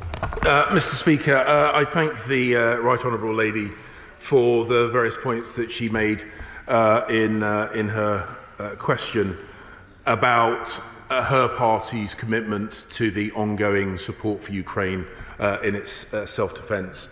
She was right to read it into the record. There is no doubt about her commitment from this side of the House. She asked a number of she sought my reassurance that we do look at the wider threats emanating from Russia. I can reassure her that we do. Of course, we liaise closely with our international partners, those other countries in the coalition of support to Ukraine, which we suspect are being targeted by Russia, and indeed the countries will take their discrete domestic actions. But I draw the attention to the point I made about the shared commitment as set out in the North Atlantic Council statement. I don't have the precise quote in front of me, but from memory it said nations will take both individual and collective action. So our response is calibrated. It is designed to send a very, very clear message, as well as hampering Russia's ability to conduct espionage here in the UK, but it is calibrated. Of course, we will look closely to see what response Russia puts forward, to see whether they seek to escalate this. But we will always make sure that we protect our ability to have lines of communication with Russia, even during these most challenging of times, routes for de-escalation, of error avoidance, and the avoidance of miscalculations are really important. We recognise that. I believe Putin's regime in Moscow recognise that, so we will seek to maintain lines of communication even whilst we take these decisive actions. With regard to sanctions, of course, we have put an extensive, we moved quickly, we moved in concert with our international friends and allies, and those sanctions are having an effect. Of course, Russia seeks to evade sanctions where we can, and whilst that is primarily the response of the HM Treasury in terms of sanctions enforcement, it is, of course, a cross-government piece of work, and all parts of government and this was very much the case when I was Foreign Secretary, speaking with our international counterparts and interlocutors to try and close off those opportunities for sanctions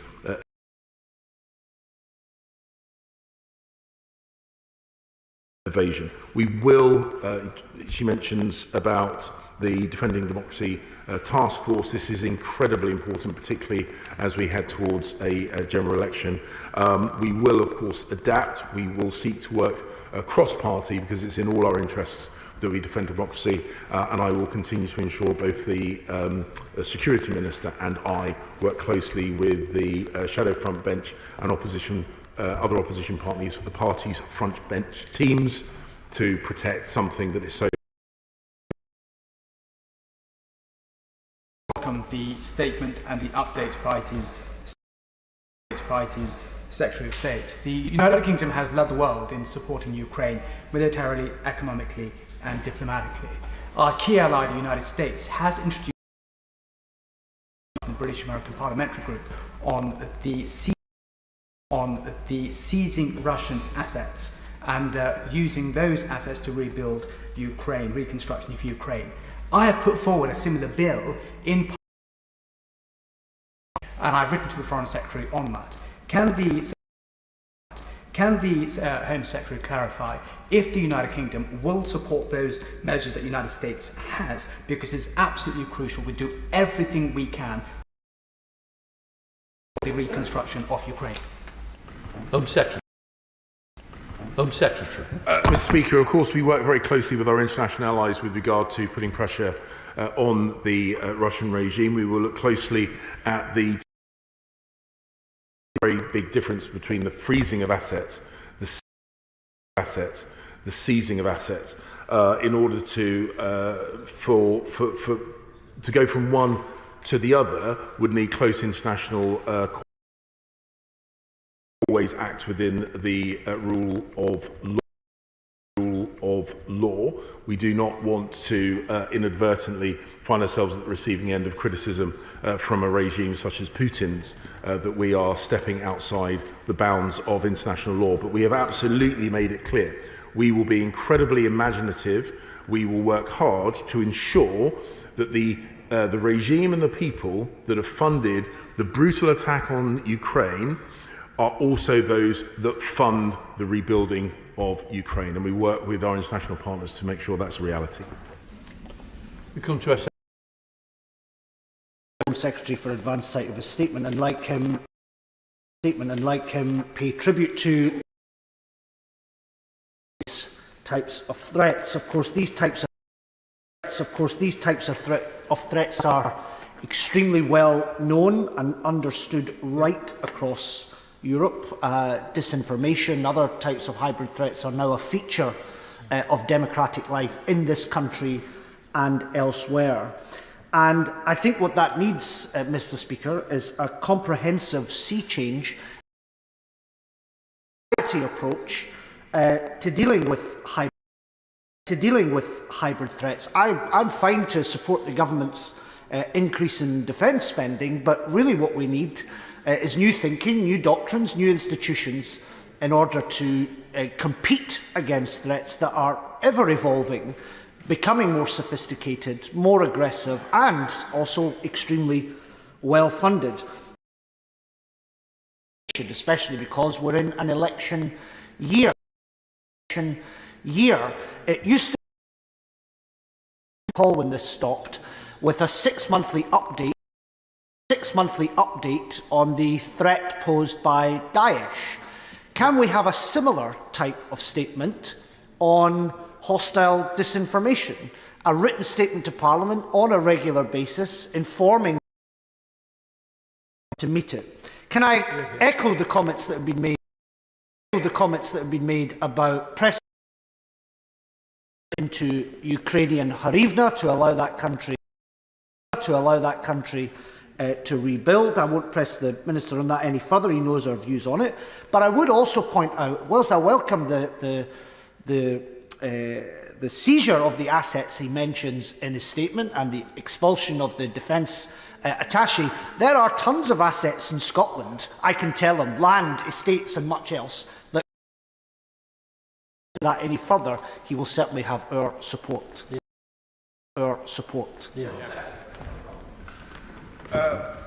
you, Mr. Speaker. I think it's very important we are precise in our use of language. The Russian assets have been sanctioned.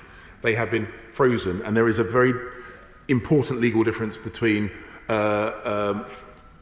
freezing and seizing. And it's important. No liquidated Russian assets. But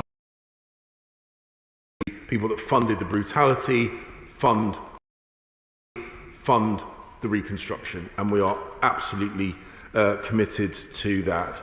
I've taken note of the point he made about regular updates, particularly as disinformation and distortions of our democracy and society, the activities of Daesh. So I will take on board the practicalities of how much detail we might be able to put in the public domain. But we have, the government has set aside significant amounts of money to the Defending Democracy Task Force and the work streams that flow out from that to help parliamentarians and candidates at the forthcoming election defend themselves both. And we are constantly looking at ways to make sure that is. And with regard to the the points he made about international cooperation, of course we will continue to work very, very closely with our allies, because our self-defence has got to be collective if it's going to be fully effective. Christopher Blount. Thank you, Mr. Speaker. I wholeheartedly support. Putin has been engaged now for at least 10 years, arguably longer, in a sustained, hostile and malign set of actions against the UK and our allies. And on occasions when we have not been as overt in our opposition, I think he's taken advantage of that. So I'm glad that the Home Secretary has taken this action today. He knows all the things I'm UK. Why is Russia still exporting the same amount of oil as it did before sanctions were introduced? Why have we still not gone as far as the Americans and the Canadians in seeking to not just freeze but seize Russian assets, so that we could state assets so that they can be used for the development of Ukraine? Why has the Abramovich £3 billion, more than the amount that the UK has so far devoted? A man many of us have met here, very, very brave. We want to make sure that the UK government is doing everything in its power to make sure that he is protected in Russia. Secretary. Mr. Speaker, the honourable gentleman has asked a number of questions, which some of which are very much in the remit of the Foreign Secretary. The Deputy Foreign Secretary will answer the answers that I have previously given to him and have been given from the Foreign Office will have remained unchanged. We of course, work with our international partners, because it has to be sanctions evasion, and the fight against sanctions evasion is by nature an international act. As I say, enforcement is predominantly a HMT competency, and the international cooperation falls very much within the remit of the FCDO. But of course, we all work to try and ensure that sanctions evasion does not happen. I'm going to have to correct him. A number of countries are investigating what a seizure and liquidation of Russian assets regime might assets, and as I say, so we will be ensuring that the people who've paid for the brutality paid for the regime. But to say that other countries have done this is not accurate. Very shame.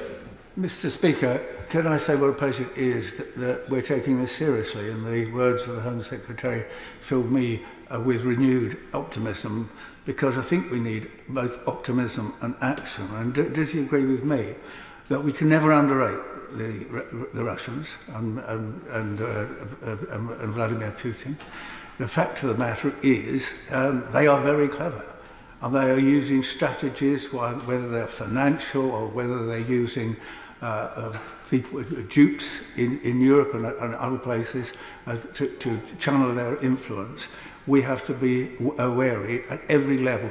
Does he think that our intelligence services are equipped to cope with the real challenge that we now have from Russia and indeed from China? And has he picking up what I'm picking up from a lot of my old friends in Washington, that they're not only very disturbed about Russian influence on American elections, I have heard very strong information that they believe that some of the influence coming from Russia via London and from the United Kingdom, and that is a real problem. And can we make sure, and he knows I've got this to be in my bonnet, there are people in this Parliament have been named as very close to Russia. We have a member of the House of Lords featured in a main article in the Times only 2 weeks ago. A member of the House of Lords. Now Parliament as clean and as above board as absolutely possible. And if there are groups or individuals in this place, we should know about it. I presume there was a question. Mr. Speaker, the honourable gentleman speaks with great knowledge and passion about these incredibly important issues. He will, of course, but I can reassure him, and I can reassure the House that both our intelligence services, the external-facing services, and our security services are incredibly effective, are without doubt amongst the best in the world, and I would perhaps rather arrogantly suggest are the best in the world. Both in my experience as Home Secretary and my former role as Foreign Secretary, I have seen the positive diplomatic influence that our agencies bring on our behalf.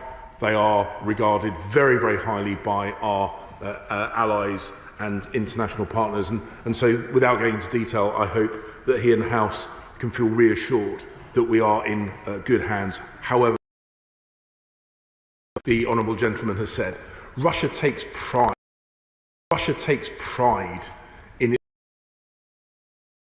and compromat. They wear it as a badge. Of honour. They are constantly evolving their threat towards us, so we have to constantly evolve our defences. I can reassure him that we are doing that. The National Security Act is part of that, but we reserve the right to take further action if Russia were to be foolish enough to escalate or attempt, once again, the action. Neither prosecutions nor penalties have been applied to those who are importing Russian oil refined in and branded as Indian or other countries. And yet at the same time, the threat of closure hangs over Grangemouth refinery. The world knows that this is ongoing. Grangemouth is aware of the threat that faces them in industrialisation in Scotland. Is it not time that energy security is considered and that a refinery capacity bringing in Russian oil should in fact be prosecuted? Home Secretary. Mr. Speaker, this government is completely committed to ensuring energy security. Whilst it has not been universally awarded to ensure that there is a vibrant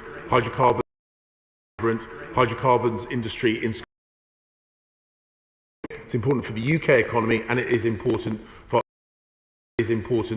energy security. So I can reassure him and the House that energy security will remain at the forefront of our minds. He makes the point about conversation about sanctions evasion, particularly about oil and gas sanctions evasion. I can assure him that my Right Honourable Noble friend Lord Cameron and I, when I was Foreign Secretary, raised these issues internationally with those countries still trading with Russia at every opportunity. For his statement and welcome his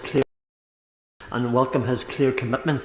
Encourages all in this House and across this great nation whenever the Secretary of State comes to make his commitment. Bearing in mind the overnight raid on Ukraine's energy facilities and the continued aggression, does the Secretary of State not believe that we must send a very swift action must be taken by the Allies, and that we have both capacity and the will to intervene against a despicable war being waged and carried against the Ukrainian people? Thank you. Mr. Speaker, the honourable gentleman raises an important point I want to reinforce. It was quite clear that Vladimir Putin thought that the UK and our wider allies would be either distracted or dissuaded from supporting Ukraine when he initiated his full-scale invasion. Nothing could have been further from the truth. And if he thought that the evolving situation in Gaza, the terrorist attack against Israel and their military actions to defend themselves would again distract us from our support activity, again, he would be mistaken. So I can reassure the honourable gentleman in the House that whilst, of course, we are very focused on the situation in Gaza and southwest Israel and the wider Middle East region, we are not going to lose sight of our commitment to the Ukrainians in their self-defence and to re-establish the fact that you cannot redraw national borders by force. That completes the statement. So let the front bench clear.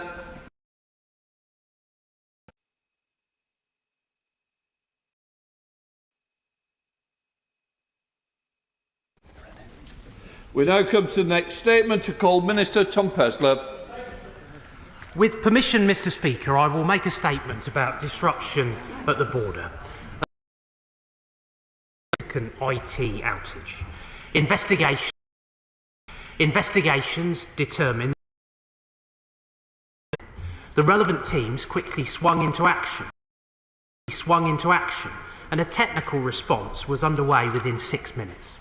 Once the fault was identified, officials worked closely with partners to rectify the problem and restore service. I joined a gold call with the lead officials at midnight last night, and the issue was resolved shortly before midnight. My information this morning formally closed with all due diligence checks completed.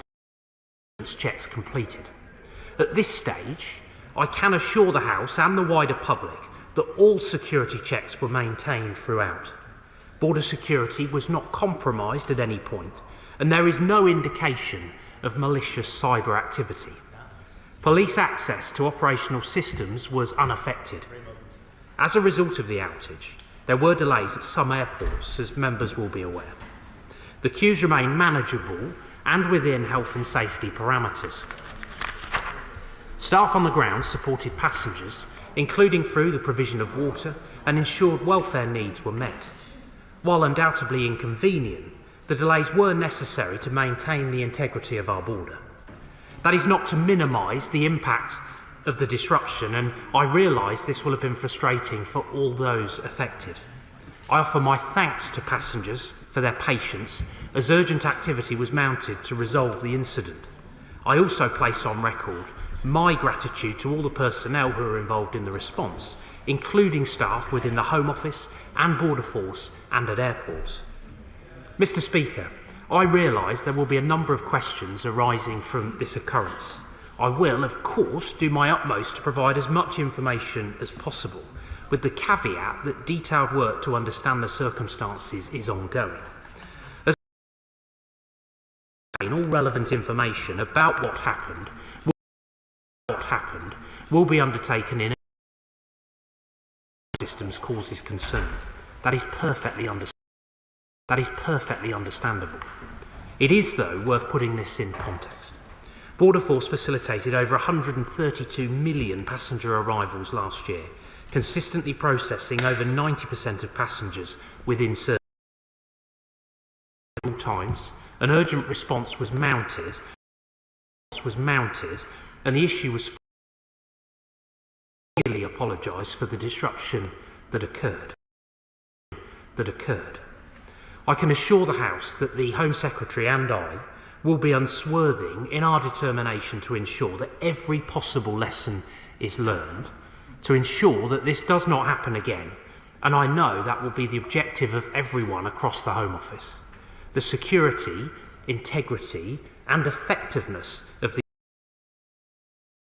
will be for the entirety of the time that I have in this role. I commend this statement to the House. Shadow Minister Dan Jarvis. Madam Deputy Speaker, can I thank the Minister for his statement and for advance sight of it? And at the outset, let me join with him in paying tribute to the staff who responded swiftly to resolve last night's e-gate network outage. Their actions should be commended. And I also think, as the Minister did, it's right to pay tribute to the passengers who waited patiently for many hours. Speaker, our border security is not and should not be a dividing issue, and the Minister has done the right thing coming to the House today with the aim to provide clarity and reassurance on this extremely important matter. However, I am sure that the House will agree that the chaotic scenes across many of the UK's major airports last night are unacceptable, not least given e-gates have failed on several occasions in recent years. The system collapsed at the start of the late May bank holiday weekend in 2023 because of a failed system upgrade. And in 2021, technical issues caused the gates to fail 3 times in 2 months. That is unacceptable. And it brings into sharp focus how the current high-capacity e-gate system is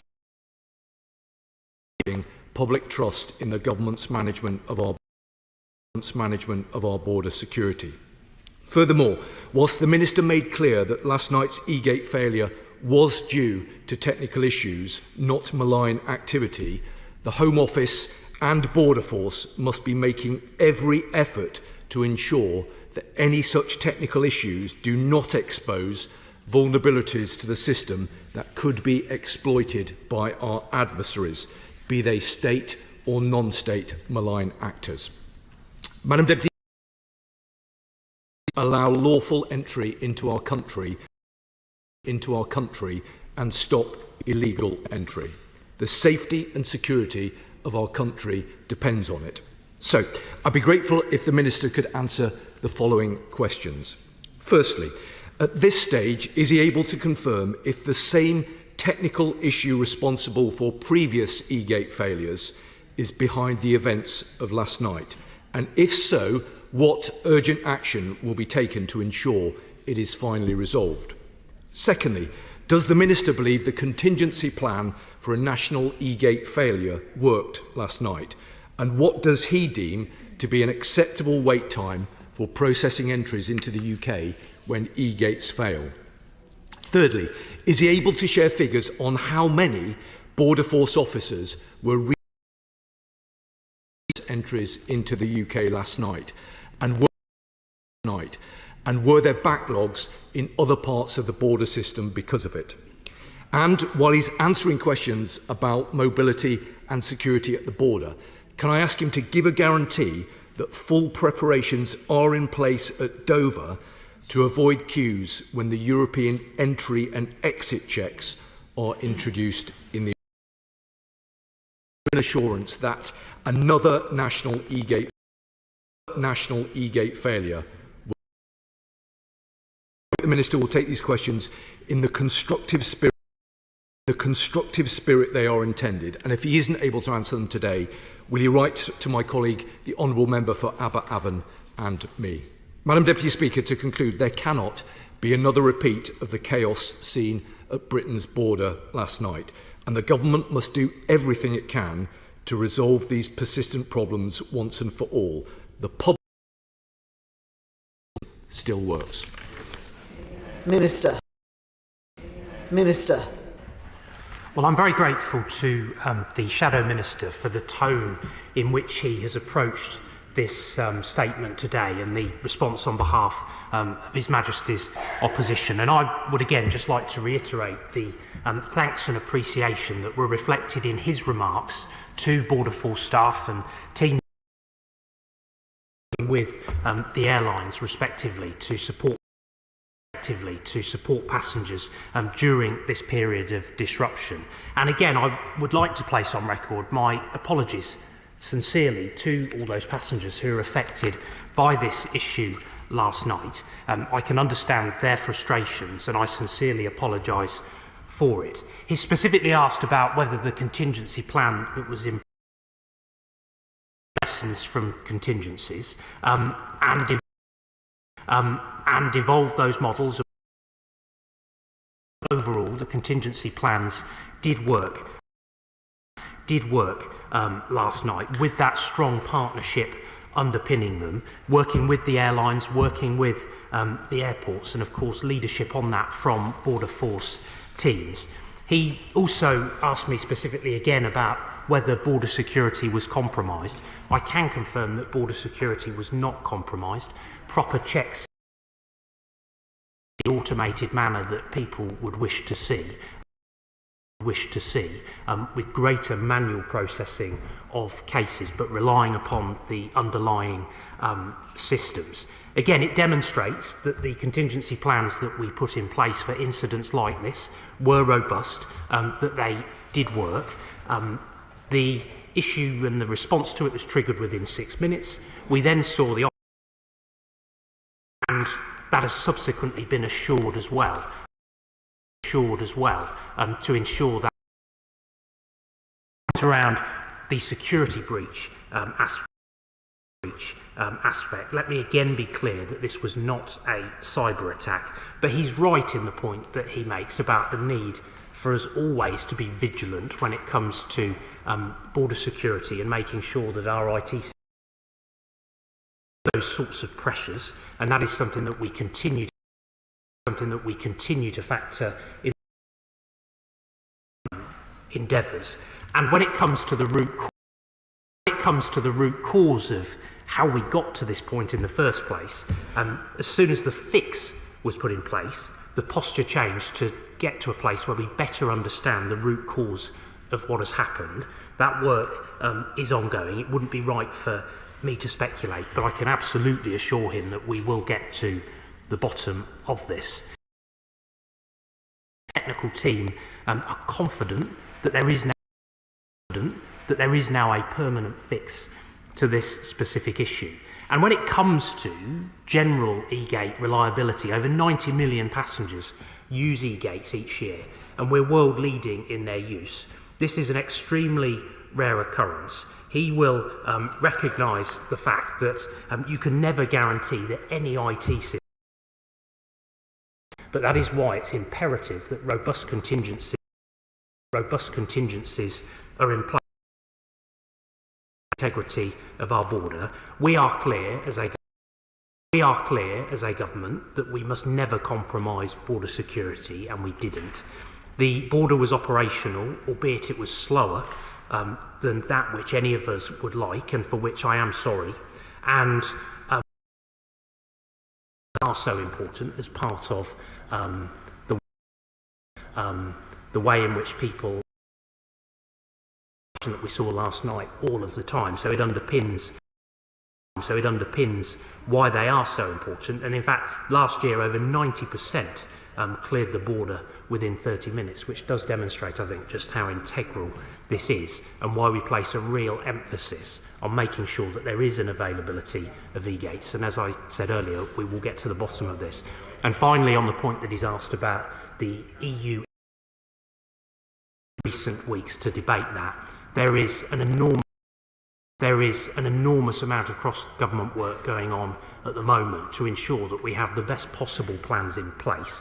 My honourable friend, the Transport Minister, who is in his place, and I are working very closely together on this alongside colleagues from across government, as well as engaging thoroughly with our EU and French counterparts. We've made real progress in recent weeks and will continue to sustain that effort. Ian Stewart. Thank you, Madam Deputy Speaker. May I press the Minister a little further? Reports contingency plans when we have failures like this. As he has alluded to, this is not the first time it has occurred. And I'd be interested to know what lessons have been learned from previous handlings that were deployed on this occasion, particularly for supporting passengers who might be elderly, have disabilities, young families, or require additional care and support, so that they are not unduly suffering during the delays. Minister. My honourable friend, the chairman of the Transport Select Committee, is right to raise these concerns about passengers and their experience. As I say, this was a highly regrettable situation, but the response to this swung into action very quickly. It is fair to say that we always iterate, we always learn. It's probably the case again that we won't have got everything 100% right when it comes to a genuine effort, coordinated across border force, with airlines, with the airports, to support particularly vulnerable passengers. I think it's worth saying, actually, that I have had messages from individuals who were at airports last night who said to me that they were impressed by the contingency that was in place. But there are always things that we can learn from those efforts, and we will do exactly that. Our contingencies always have to be iterated. We always have to be responsive. The integrity of our border is of the utmost importance, and particularly supporting vulnerable people when things go wrong is at the forefront of our considerations. SNP spokesman Chris Stevens. Thank you very much, Madam Deputy Speaker. As the Labour shadow team had said, Madam Deputy Speaker, this is the third e-gate failure in a year, and we've already seen just weeks ago the travellers in Edinburgh, Manchester and Bristol facing hour-long queues. Now, it sounds like the Minister is conducting a thorough investigation, if he could just confirm that, and if he can confirm that he will report these findings to the House in a future statement. Can he also tell us that the problem this time appeared to not just affect e-gates themselves, but Belfast International Airport, for example, which doesn't have e-gates, said that the border force systems had been impacted. So could he please clarify that issue?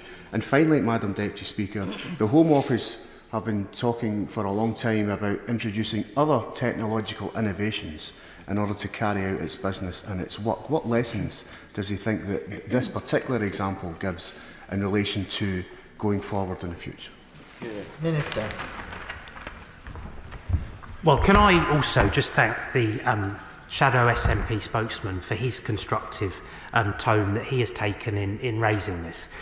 There was a number of points there that he raised. I can absolutely guarantee to him that there is a thorough investigation ongoing.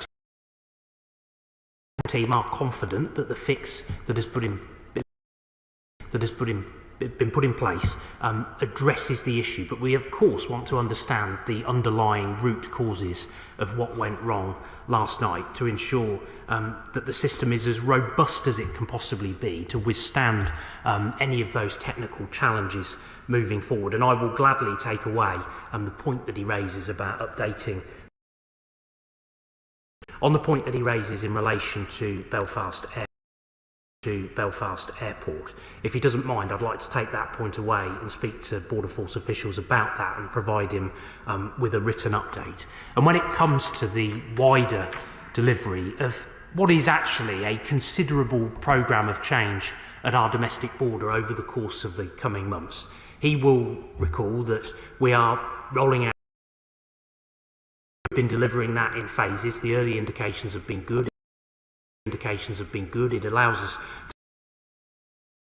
before they arrive at our border, which of course helps us to tackle threats before they travel, which is an improved situation and allows us to understand more about passengers who currently we know very little about before they set off to come to the United Kingdom, as opposed to measures like e-visas, which again is a really important part. There will always be a physical border force presence at our airports to ensure.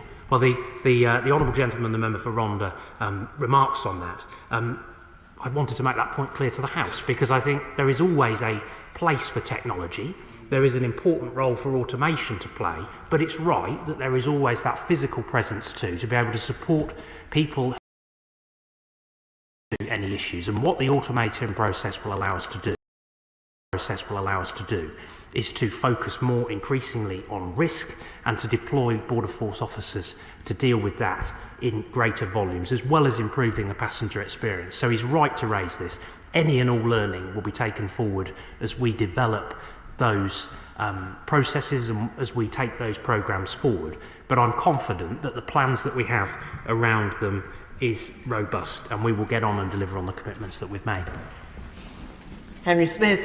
Thank you, Madam Deputy Speaker. Whenever there are malfunctions of the e-gates at the UK border, it is the airport operators, including Gatwick in my constituency, which of course have to bear the brunt of the congestion that is caused by the delays that result.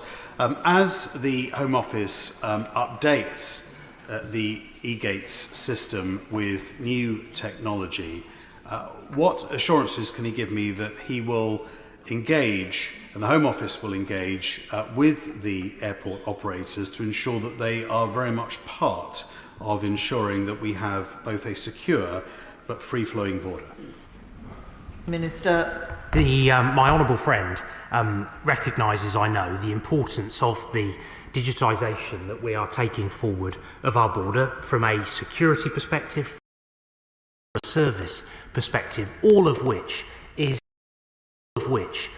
very important to the various airlines as well as the airport operators. My understanding is that consistently there has been significant engagement around the work that we are taking forward through the Future Borders programme, as well as routine engagement that is conducted with Border Force officials. I think that was reflected actually in the work that we saw on the ground last night in responding to this issue, actually, how strong those links, how strong those connections are. But we must never be complacent about this, and when it comes to the programmes that we're developing and that we've made commitments to deliver, I can guarantee to him that we will sustain that drumbeat of engagement. I am keen to lean into that as the Minister. Officials will continue to do that as well. And I'm very grateful, actually, for my honourable friend's efforts in raising issues and concerns from Gatwick Airport. He is a very diligent representative of his local area, and I'm... Madam Deputy Speaker, I commend the Minister for making a statement. Today. It's good to see such transparency. Can you just clarify, how long did it take from the moment that the service went down to its restoration? Was it an hour, 2 hours, 3 hours? What's the longest period that passengers had to wait? If it wasn't a cyber attack and there was no malicious activity, as he said, what actually was it? Is it a problem with the IT itself, some kind of glitch, kind of horizon kind of glitch? Or is it the physical operations of the barriers themselves? And I note that last night is not the day with the largest number of travellers in the UK. We will have further days later on this year when we could have significantly larger numbers, for instance, the Whitsun Bank holiday. What measures is he putting in place to make sure that there are sufficient contingency measures, just in case it does go down again. Minister. Again, can I just thank the honourable gentleman for the way in which he has put his questions. Many passengers saw waits of around 2 to 3 hours last night as they were processed through the border. And as I was able to set out in my opening remarks as part of this statement, the fix began to take effect at around midnight.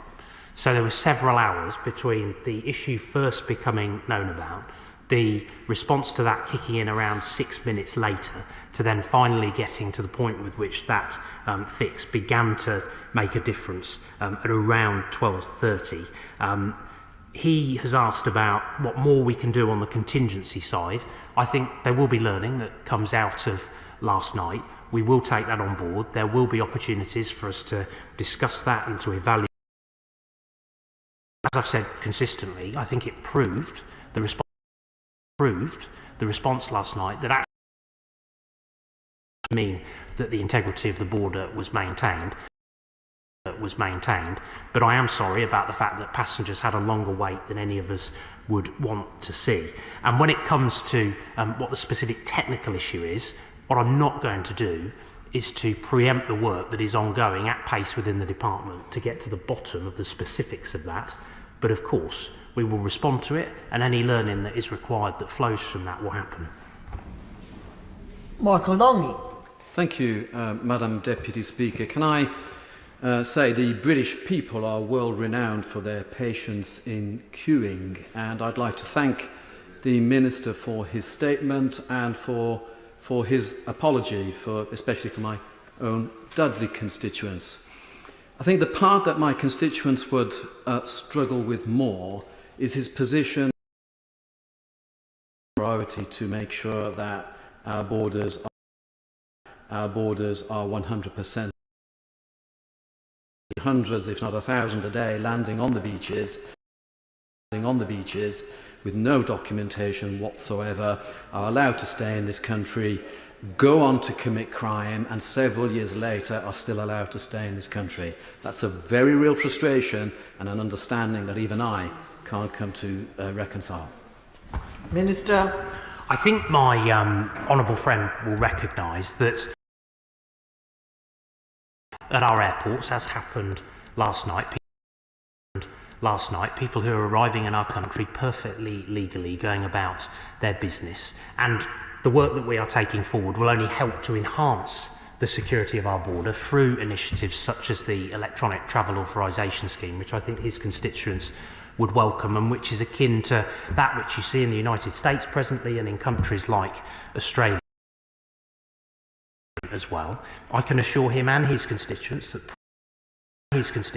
proper security checks are carried out when people arrive clandestinely in that way, and people should not be making small boat crossings of the Channel. People should not be coming to the United Kingdom in the backs of lorries, for example. It is completely unacceptable, and it's why I think his constituents so strongly making Channel crossings unviable at the hands of what are evil criminal gangs who take people's money, put them in small boats, have no regard as to whether they get safely to the other side. It is heinous, and that's why we are determined to put them out of business. Gavin Newlands. Thank you much, Madam Deputy Speaker. I do apologise. I think travellers last night were given an authentic introduction to life in Brexit Britain under this UK government, where absolutely nothing works whatsoever. Clearly, passengers in Glasgow were impacted by this issue. However, the fix coming at 12:30 was just before a whole slew of 12 flights arrived. So Glasgow, in many ways, was a lucky airport, and the passengers arriving at Glasgow Airport were lucky. But he speaks about contingency plans and working. Can I ask him, what is he doing in terms of reaching out to individual airports and looking at the contingency plans and how they worked in individual airports last night, and moving forward, what resources are available to those airports in order to improve those contingency plans? Minister. I think in terms of the first part of his question, I mean, what a load of rubbish. Madam Deputy Speaker. When it comes to e-gates, they were an important part of our border infrastructure when we were members of the European Union, and they continue to be an important part of our border infrastructure as non-members of the European Union. So I think we can discount that aspect of his question. But the second half of his question, operational teams to spend some time engaging with the airports and with the airlines following the incident last night to make sure that we capture any and all learning that flows from that. As I've said, I think it's fair to say that across those organisations working in partnership, there was a robust response. The contingency plan did work, but there will be things that as Heathrow, as Stansted and other ports, including Belfast, we should have those conversations, and we will have those conversations. Kevin Foster. Well, thank you, Madam Deputy Speaker. It's probably worth reminding ourselves why the expansion of the use of e-gates has been a useful thing to do, not just from a passenger comfort and convenience point of view, including extending it so that families with children aged 10 or over can now use them, but actually there are a range of security benefits from having some of the checks machines can perform, particularly on biometrics. So I'm sure the Minister would be grateful if I didn't go into on the floor of the House of Commons. But in terms of this type of outage, inevitably when technology is being relied on and used, there is always the potential for something to happen. It's reassuring to hear in this instance not caused by a malign influence, and I'm sure the Minister, if it later emerged that was the case, would come back. But I can imagine the type of assurance that's been done within the Home Office before coming here today to give that assurance at the dispatch box. But I think for me it is about further exploring in terms of delivering the border, to be very clear. It's very clear from his statement that at all times people are still being checked, but they're just being done by an officer rather than an e-gate. So what further work do you think could be done around, for example, having rapid deployment, support agreements, service who have the training to operate the border, but aren't necessarily routine? Our core goal for the border, and particularly as the ETA scheme comes in, is actually to stop people who are a threat or who we don't want to allow into the country actually getting on a plane in the first place to come to the United Kingdom, and actually more increasingly declining them at the place where they check in for their flight rather than at the UK border.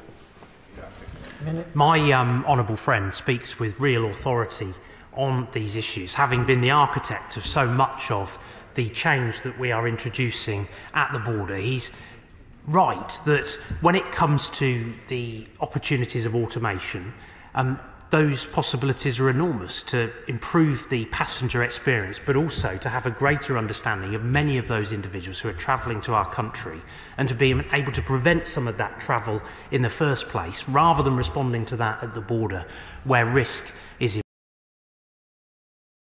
I think that there is always a place for ensuring that there is one to surge capacity in when there are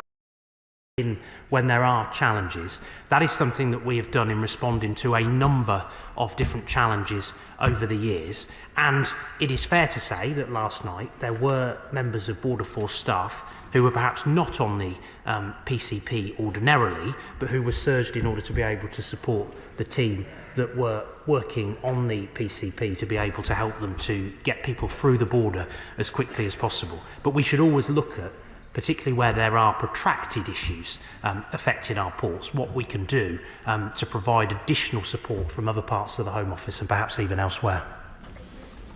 Thank you, Madam Deputy Speaker. I too pay tribute to the staff who worked so hard to respond to the crisis, and to every traveller who waited so patiently. But the episode says a lot about the priorities the government has when it comes to controlling our borders properly. Instead of chasing headlines on immoral and expensive policies to deport asylum seekers to Rwanda, can the Minister assure me that he will focus on making sure that my Bath constituents can travel freely, safely and without huge delays? That is always the priority of the government. I've set out the focus on security, have the best possible experience of the UK is a very high percentage of occasions. The e-gates work very successfully. That 90 million figure of passengers who pass through the e-gates quickly every year. And when it comes to the issue of border security, I think I'm probably right in saying, Madam Deputy Speaker, that the Honourable Lady voted against the sorts of measures like the electronic travel authorisation scheme that we legislated for through the Nationality and Border Security at the border to improve that automation and to be able to bring passengers through more quickly. Patrick Grady. Thank you, Madam Deputy Speaker. I think you maybe saw the Honourable Member for Strangford had a wee wooden spoon on his way out of the chamber earlier. I don't think any of this will surprise those of us who think that the Home Office's default position is to make it as difficult as possible for people to enter the UK, and this is essentially... But I wonder if I can press him just a little bit on the border. Is it essentially the e-gate system with a human being doing the verification, or is it sufficiently separate that people can be processed manually through the border while the e-gates are down? And can I also ask him about his relationship with the airlines and the airports, so that they are, as my friend from Paisley said, aware when large numbers of flights are expected, so that the e-gates are fully operational and fully staffed? Minister.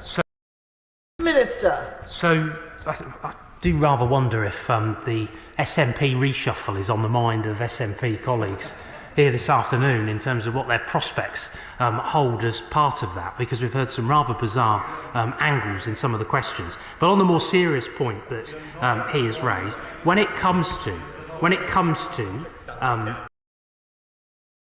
there was that underlying system availability to be able to support manual checks to get people through the border as quickly as possible.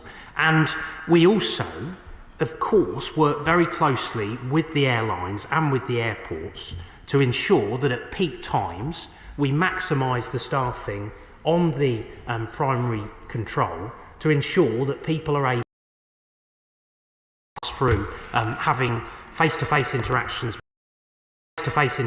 with Border Force, that we take proper account of the flows through our ports, and that staffing reflects the demand that there will be at any given point in the day. Thank you. That concludes proceedings on the statement. And so we... Jane Hunt.